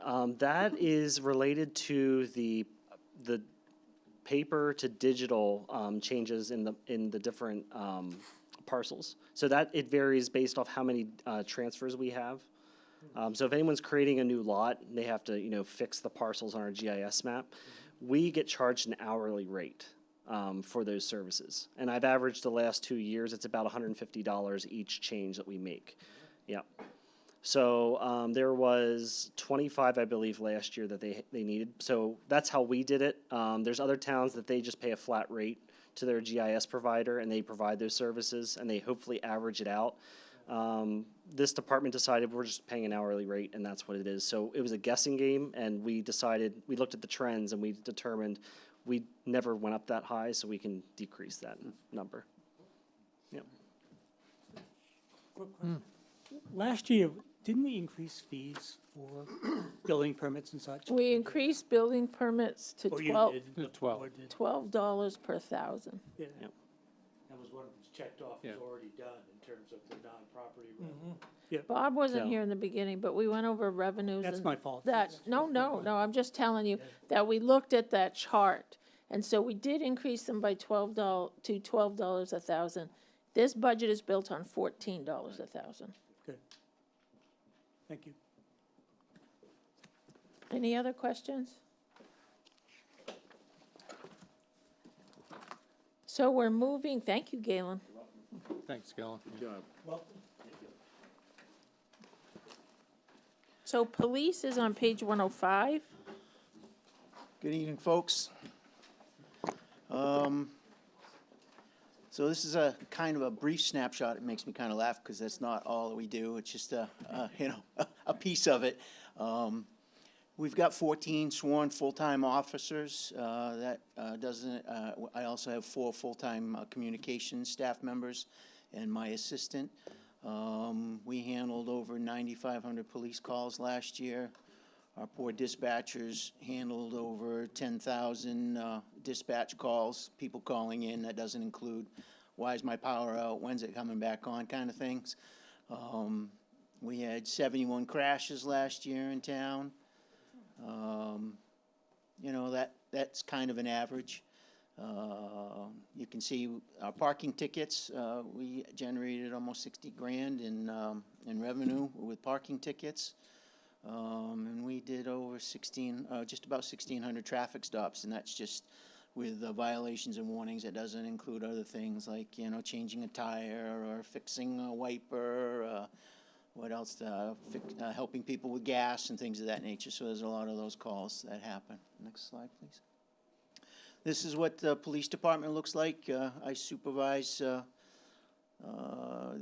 all the way down through, and also help with the pier manager and harbor master, our dispatchers, get to tell us where to go every day.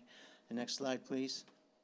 So, again, last year, I discussed how, we work a lot of shifts out there with just one person on, and I don't think a lot of people understand that sometimes. And, the world gets, unfortunately gets kind of crazier and crazier every year.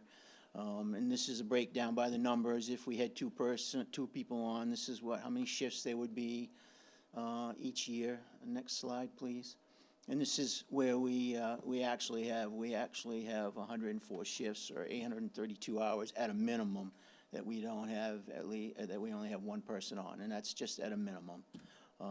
I can tell you over the last year we've had a couple of violent interactions at night. Usually it involves somebody with alcohol, unfortunately, and those officers are alone. They're in the woods trying to get these people into custody. We have the ability, we do have an agreement with Kennebunk, to come over and help us out. We go over there and help them out. Unfortunately, Biddeford isn't as user-friendly in helping us out, but we do have an agreement, and we do the best we can. But again, I always, that's one thing that keeps me up late at night is, somebody's out there alone. Next slide, please.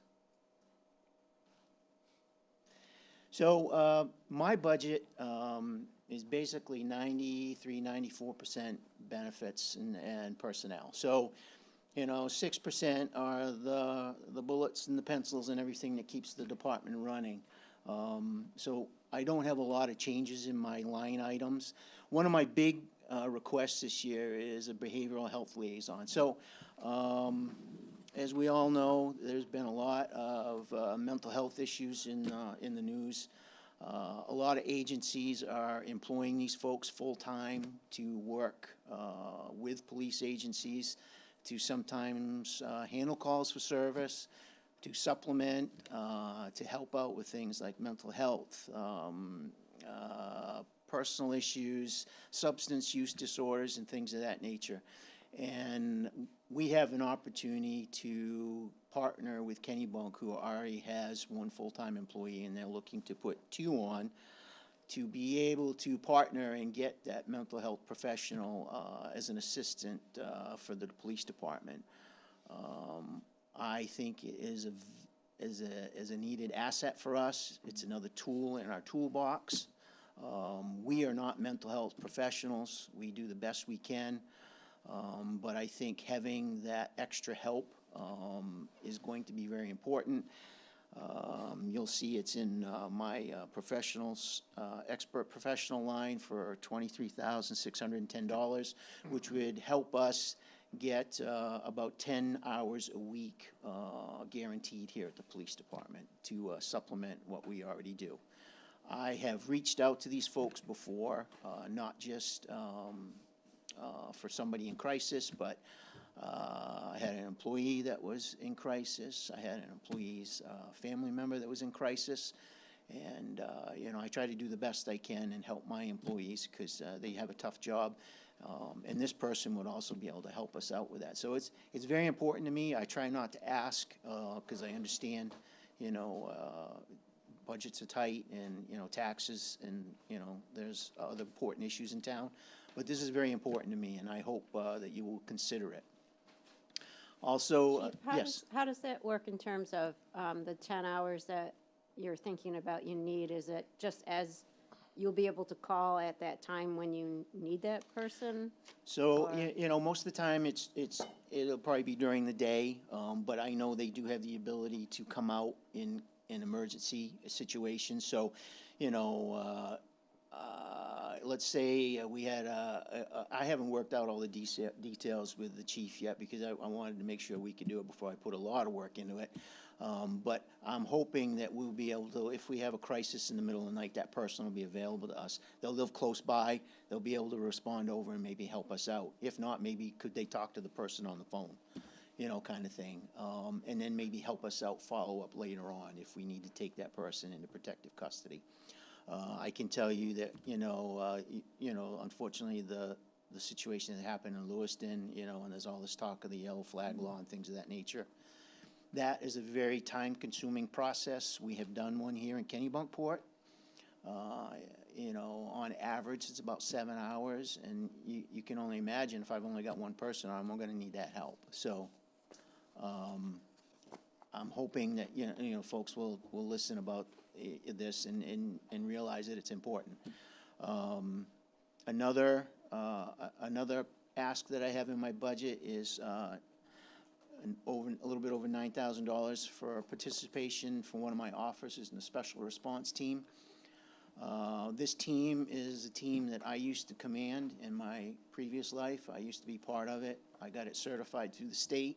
My son is now on it. It's a regional team that can help us out in times of need.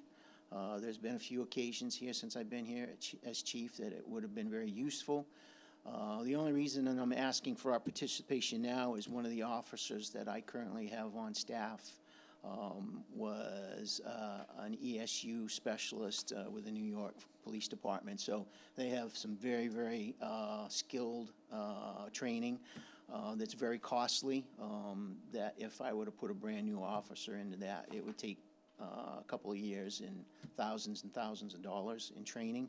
This person already has that training and could participate in that team, and I already have a couple of negotiators on this team, and it's a useful tool. It's like paying insurance. You don't really need it until you need it, kind of thing. So I think it's an important part for us to participate in, and it also gives somebody that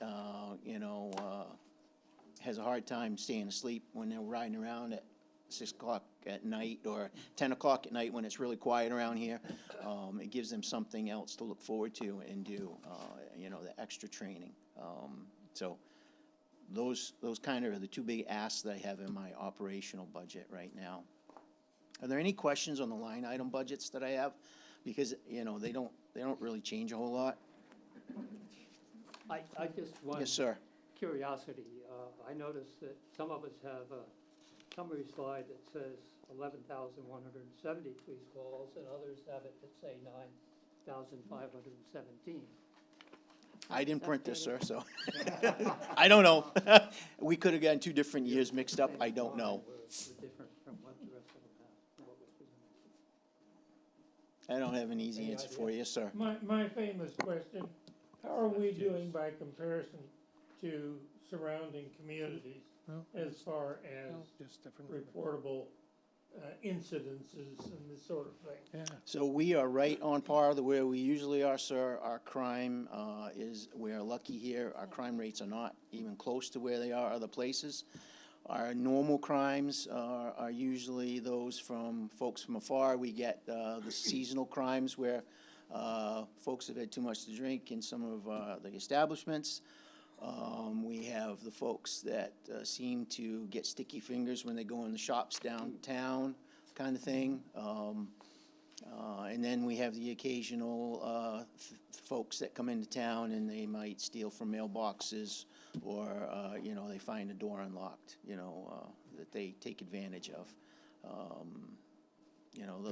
Not much has changed, So we're still in good shape by comparison to wherever. I think we ought to be the safest community, not Kennebunk, so to be honest with you. So I think we ought to have that. So. We'll check the tab.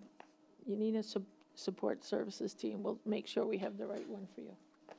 Whatever you see on the screen is correct. Yes. On the screen. Oh, Security software and technology took a big job of this. So all we did was transfer that from communications, sir. So that's all it was just a transfer. I didn't understand why it was in 2 different places. Just put it in under my budget. I still, to this day, don't understand why we have, communications. We ought to just kind of put it all into one, but this is my personal opinion. So there's no major. No, none at all, sir. None at all. Yes, sir. I'm looking at 1208, training and education. For police, sir? public safety, Yes. police department? Yes. So it shows that the budget for this year is $8,500. The budget for next year is $8,500. Are there other training dollars somewhere? Because that seems so low. No. It's not covered in some other area? No, sir. So a lot of our training that we're able to do, that sends a lot of folks to different schools, but a lot of our training we're able to do, we are able to do it online, and, like right now, in the quiet time, I've got folks doing a lot of their training online right now, so we're able to do it while they're getting paid here at work, so I don't have to pay, time and a half rate to get it done. And the state requirements, a lot of our training, we can get done while we're on duty, a lot of it online, for ease.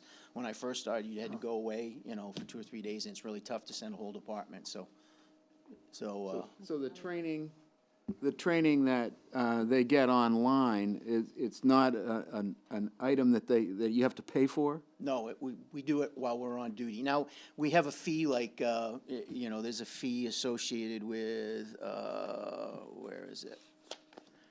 To a membership, where is it? It's in one of these things, it's an online company that we pay a fee to. I think it's like $1,700 to be able to go online and do that stuff. That's amazing.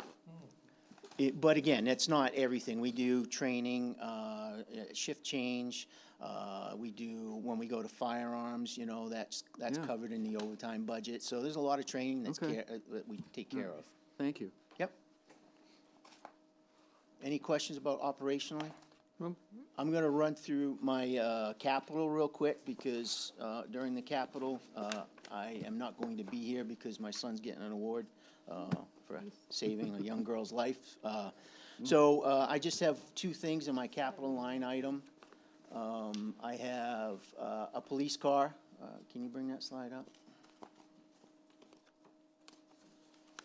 There's not one in there? Yeah, Got the there police car, yeah, keep going. Yeah, well, we'll do this one first. I got $15,000 for repairs to the outside. I've got a man door that the frame is rotted out and it's being held on by one hinge. I've got some stairs that need to be replaced. I've got siding that needs to be fixed. I've got some more eave work to be done at the police department, and we need to get that taken care of. It's an older building, so just to keep the upkeep in it so it doesn't get worse. The next slide. And, as part of the cyclical replacement for the police cars, I've got in for a gas engine. The next slide, please. And you can see the breakdown that I did for a hybrid. We're still in that issue with being able to receive cars. I know a lot of my area agencies are now going to Dodge, not a Charger, but a Dodge SUV anyways, and or a Chevy, because they're having Durango? Durango, there it is, a Durango or a Chevy. They're having a hard time getting a hold of the Ford Explorers, and now Ford is supposedly gonna remodel their police cars, so we don't know what we're gonna get here in the next year or so. But again, I have one car in the budget. Any questions? All right, thank you, folks. Thank you.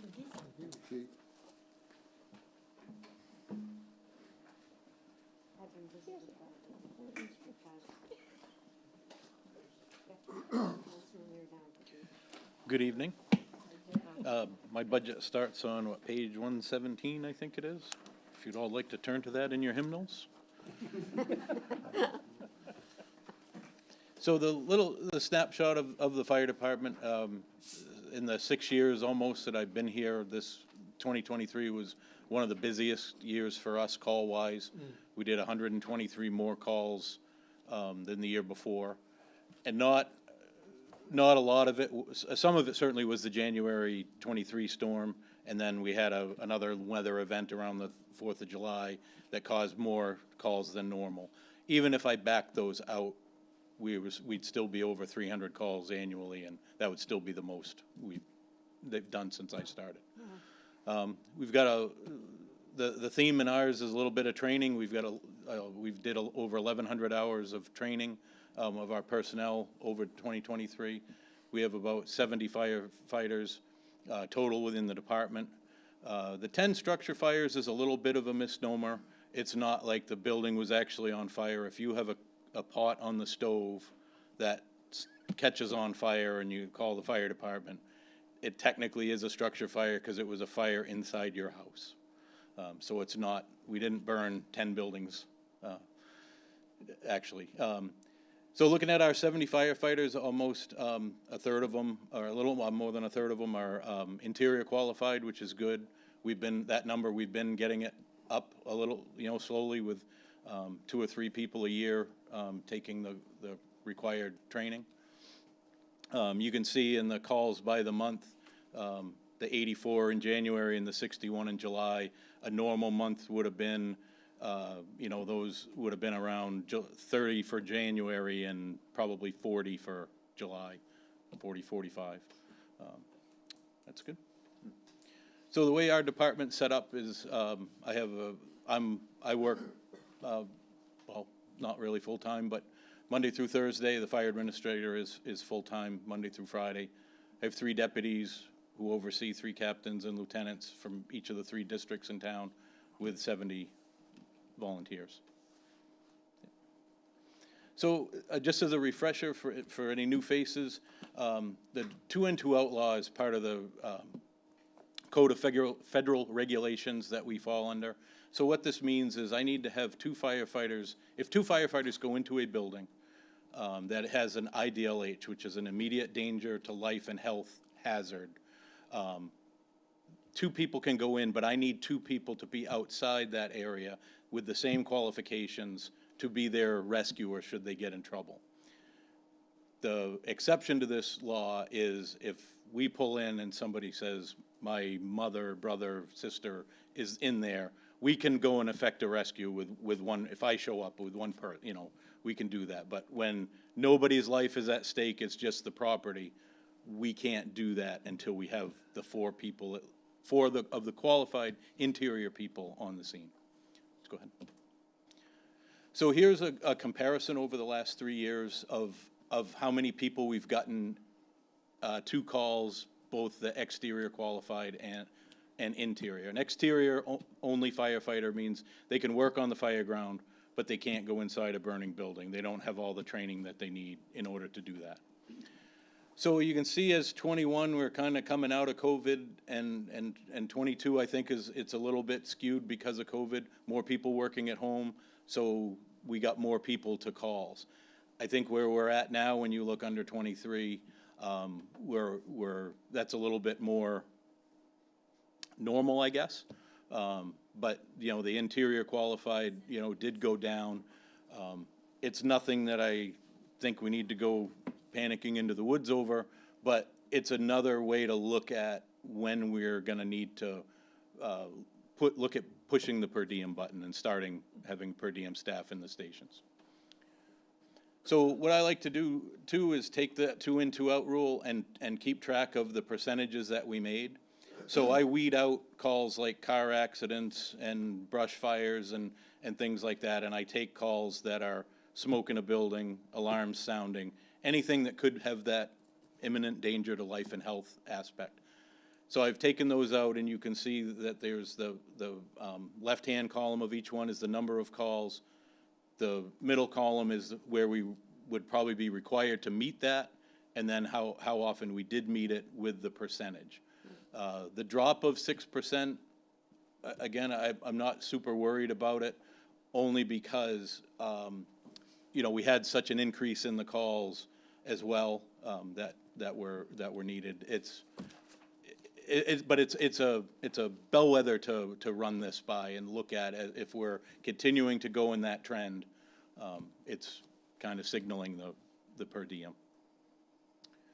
And this is one of our biggest issues, and it's everywhere. Whether it's the department in my other life or across the river, is we're all getting older. not as many people want to do this job, just like the chief was saying, for the police department.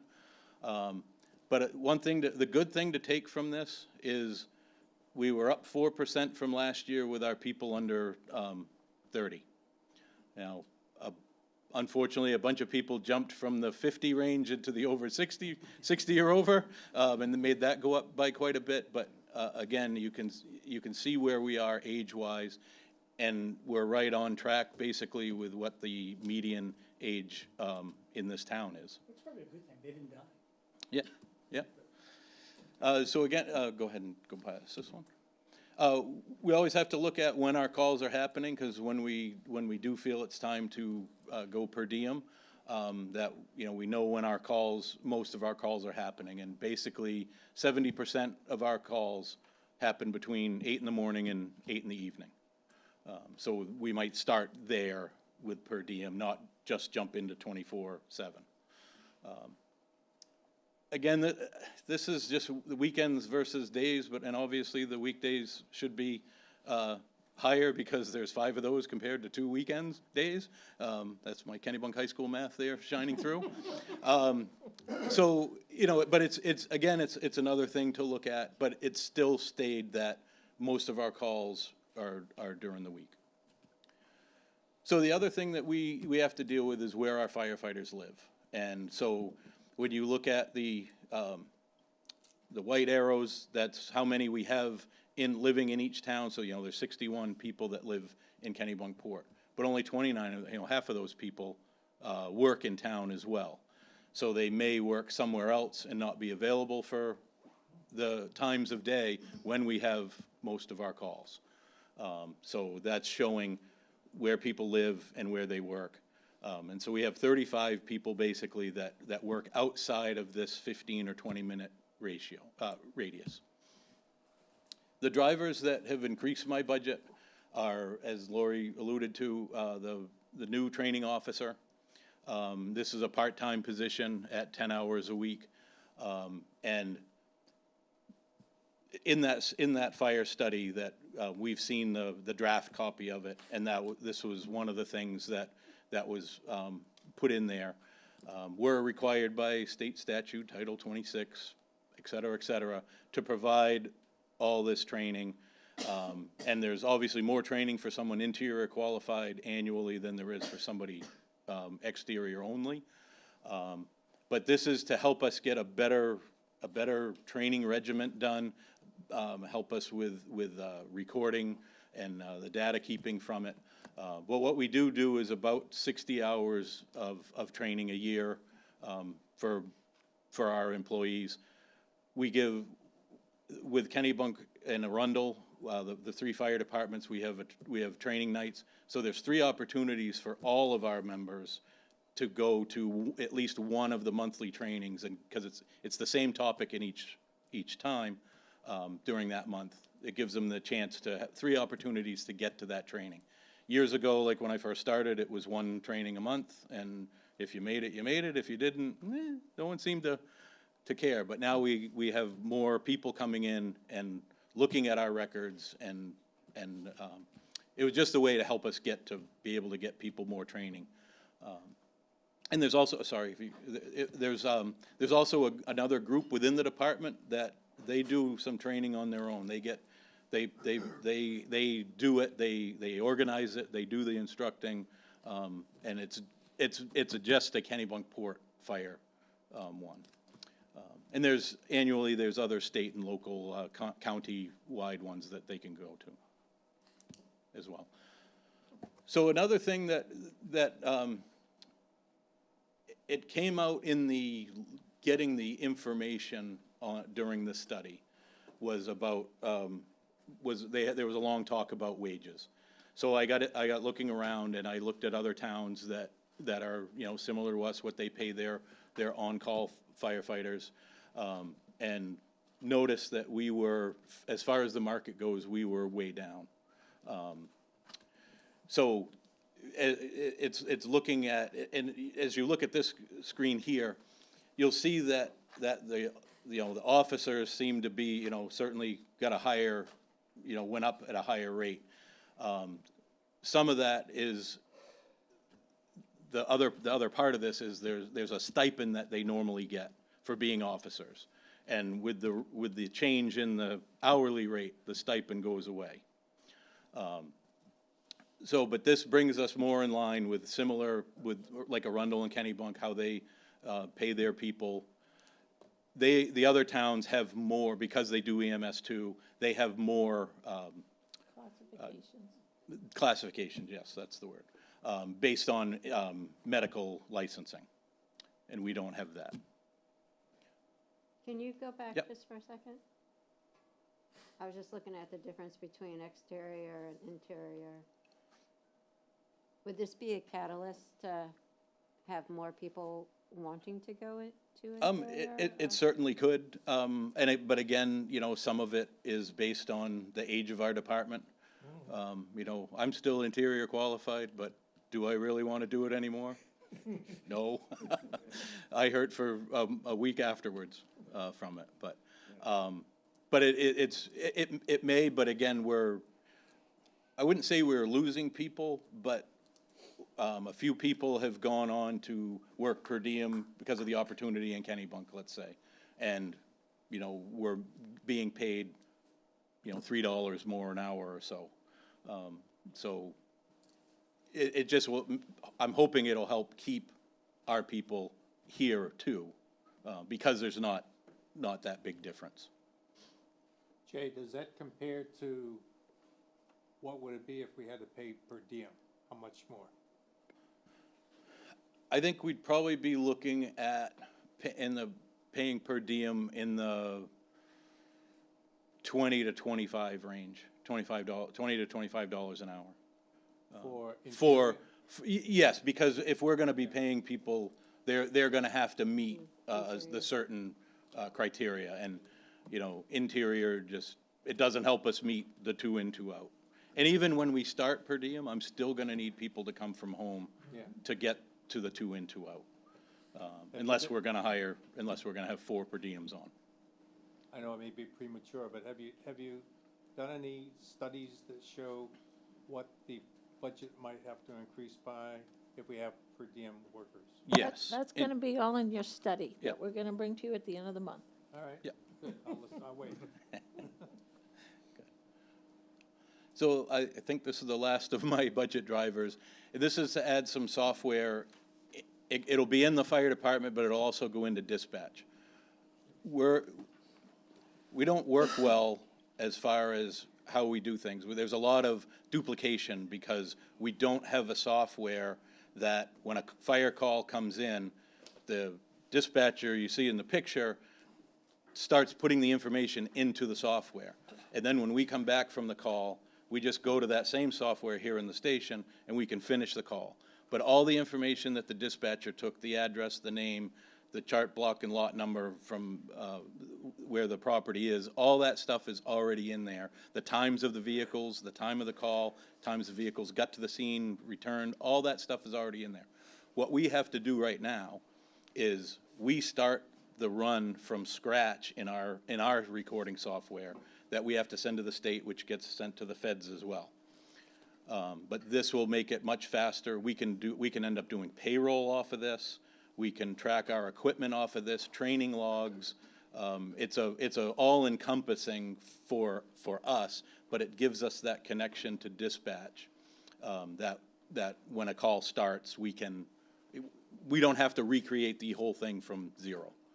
So it'll be less time spent doing these. And when we've had these 50 calls because of a really bad storm, that took a week and a half to just get them into the computer, let alone then do the payroll, which has to start from scratch as well from the information.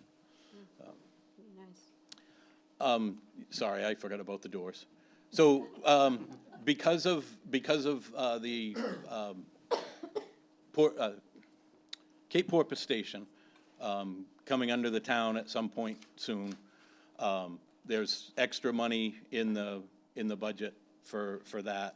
Of this 14.5, there's 4,000 for that, but also there's the entry doors are starting to rot out, just like the chief was saying at the police station. They're totally rotten at the bottom where the sand and salt gets in there during the winter. They're original to the building. The building was built 22 years ago? Cape Porpoise Station? No, here. The doors are here.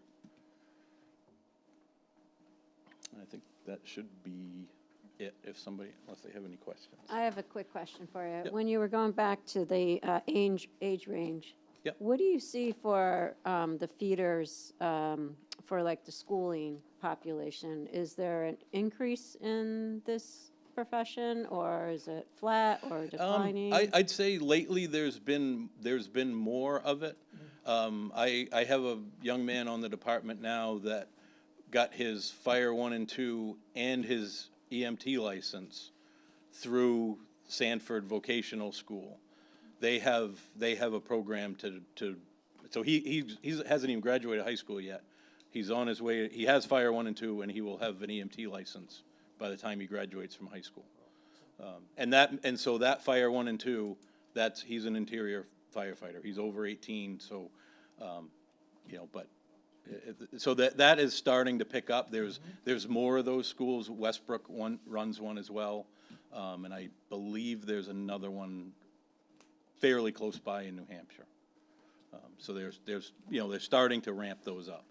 When Sanford built their new high school, there's I don't remember if it's on the wing or it's a separate building, but it's a little two-bay station, and they've got donated equipment, a couple of older fire trucks that a municipality donated, gear, things like that. So they're doing everything they have to do to get that certification while they're in school. It's good. Just great. That's what we like. It's good news. I think one other increase, as Jay said, in the budget, and especially on page 124, so the town voted to accept the Cape Porpoise Fire Station, so we're going through that deed transfer now. So you will see a reduction of $22,000 in the Cape Porpoise Fire lease payment, because we used to lease that. So we have increased some of the maintenance lines, since that will be under Jay's umbrella now. But we have reduced the lease, and we will be forming a lease with Chems. How are the entry doors at Cape Porpoise?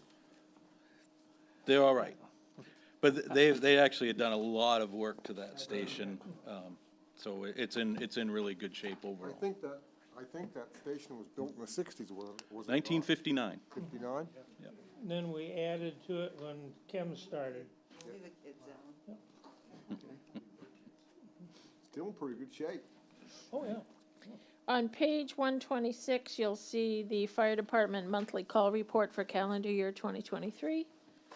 And so that just gives you more detail to see how those calls shake out. Question for you, Laurie. Yes.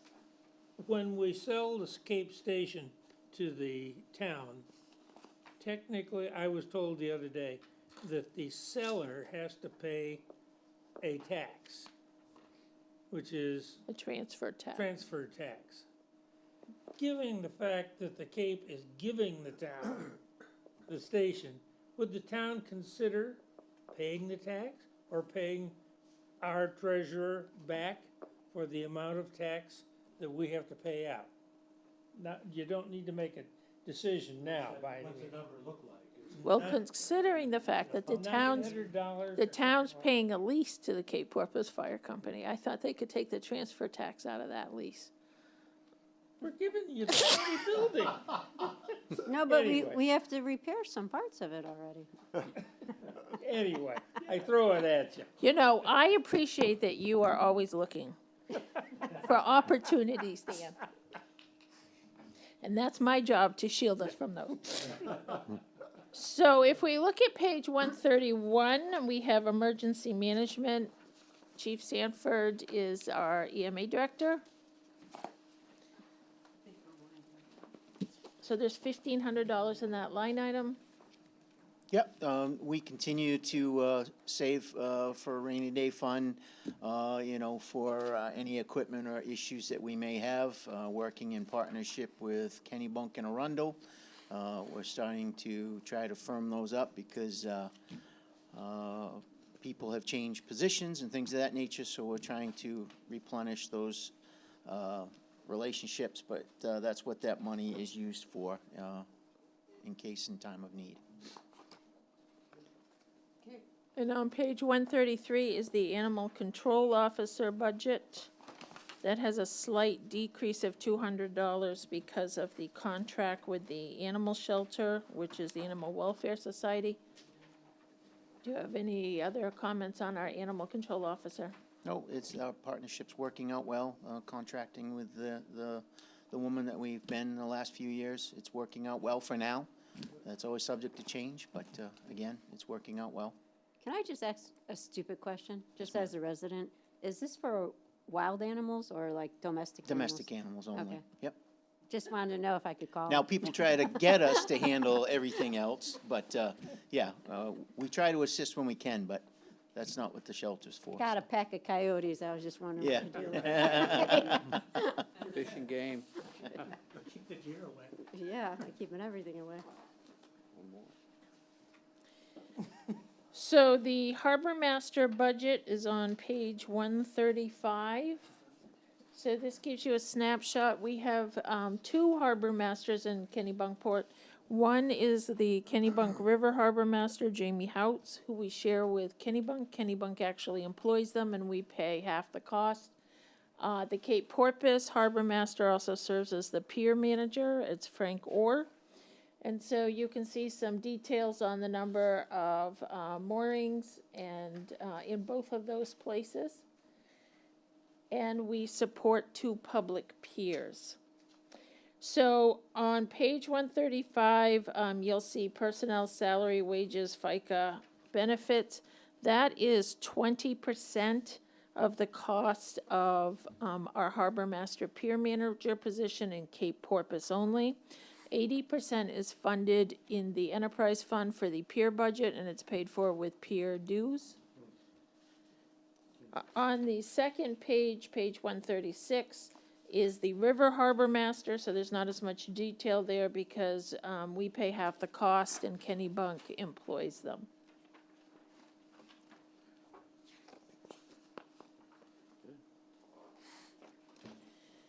That's why the personnel cost is so low on harbor masters, because it comes from, Yeah. it's offset by the pier fund. Right, the pier fund pays the majority of it, which is an enterprise fund. So that was all we had planned to cover tonight. Do people have additional questions, comments, feedback?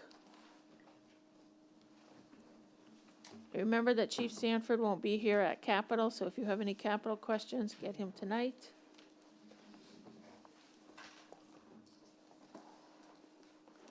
So we thank you for your time, and we look forward to seeing you next week on the 14th. At 6 o'clock, and we'll do the rest of the operational budget. Well put together based on what we've seen. Do we have to officially close? Yes, you need to adjourn your meetings. So made. Motion. Second. Hey. Motion to, okay, good. All those in favor, all right, good.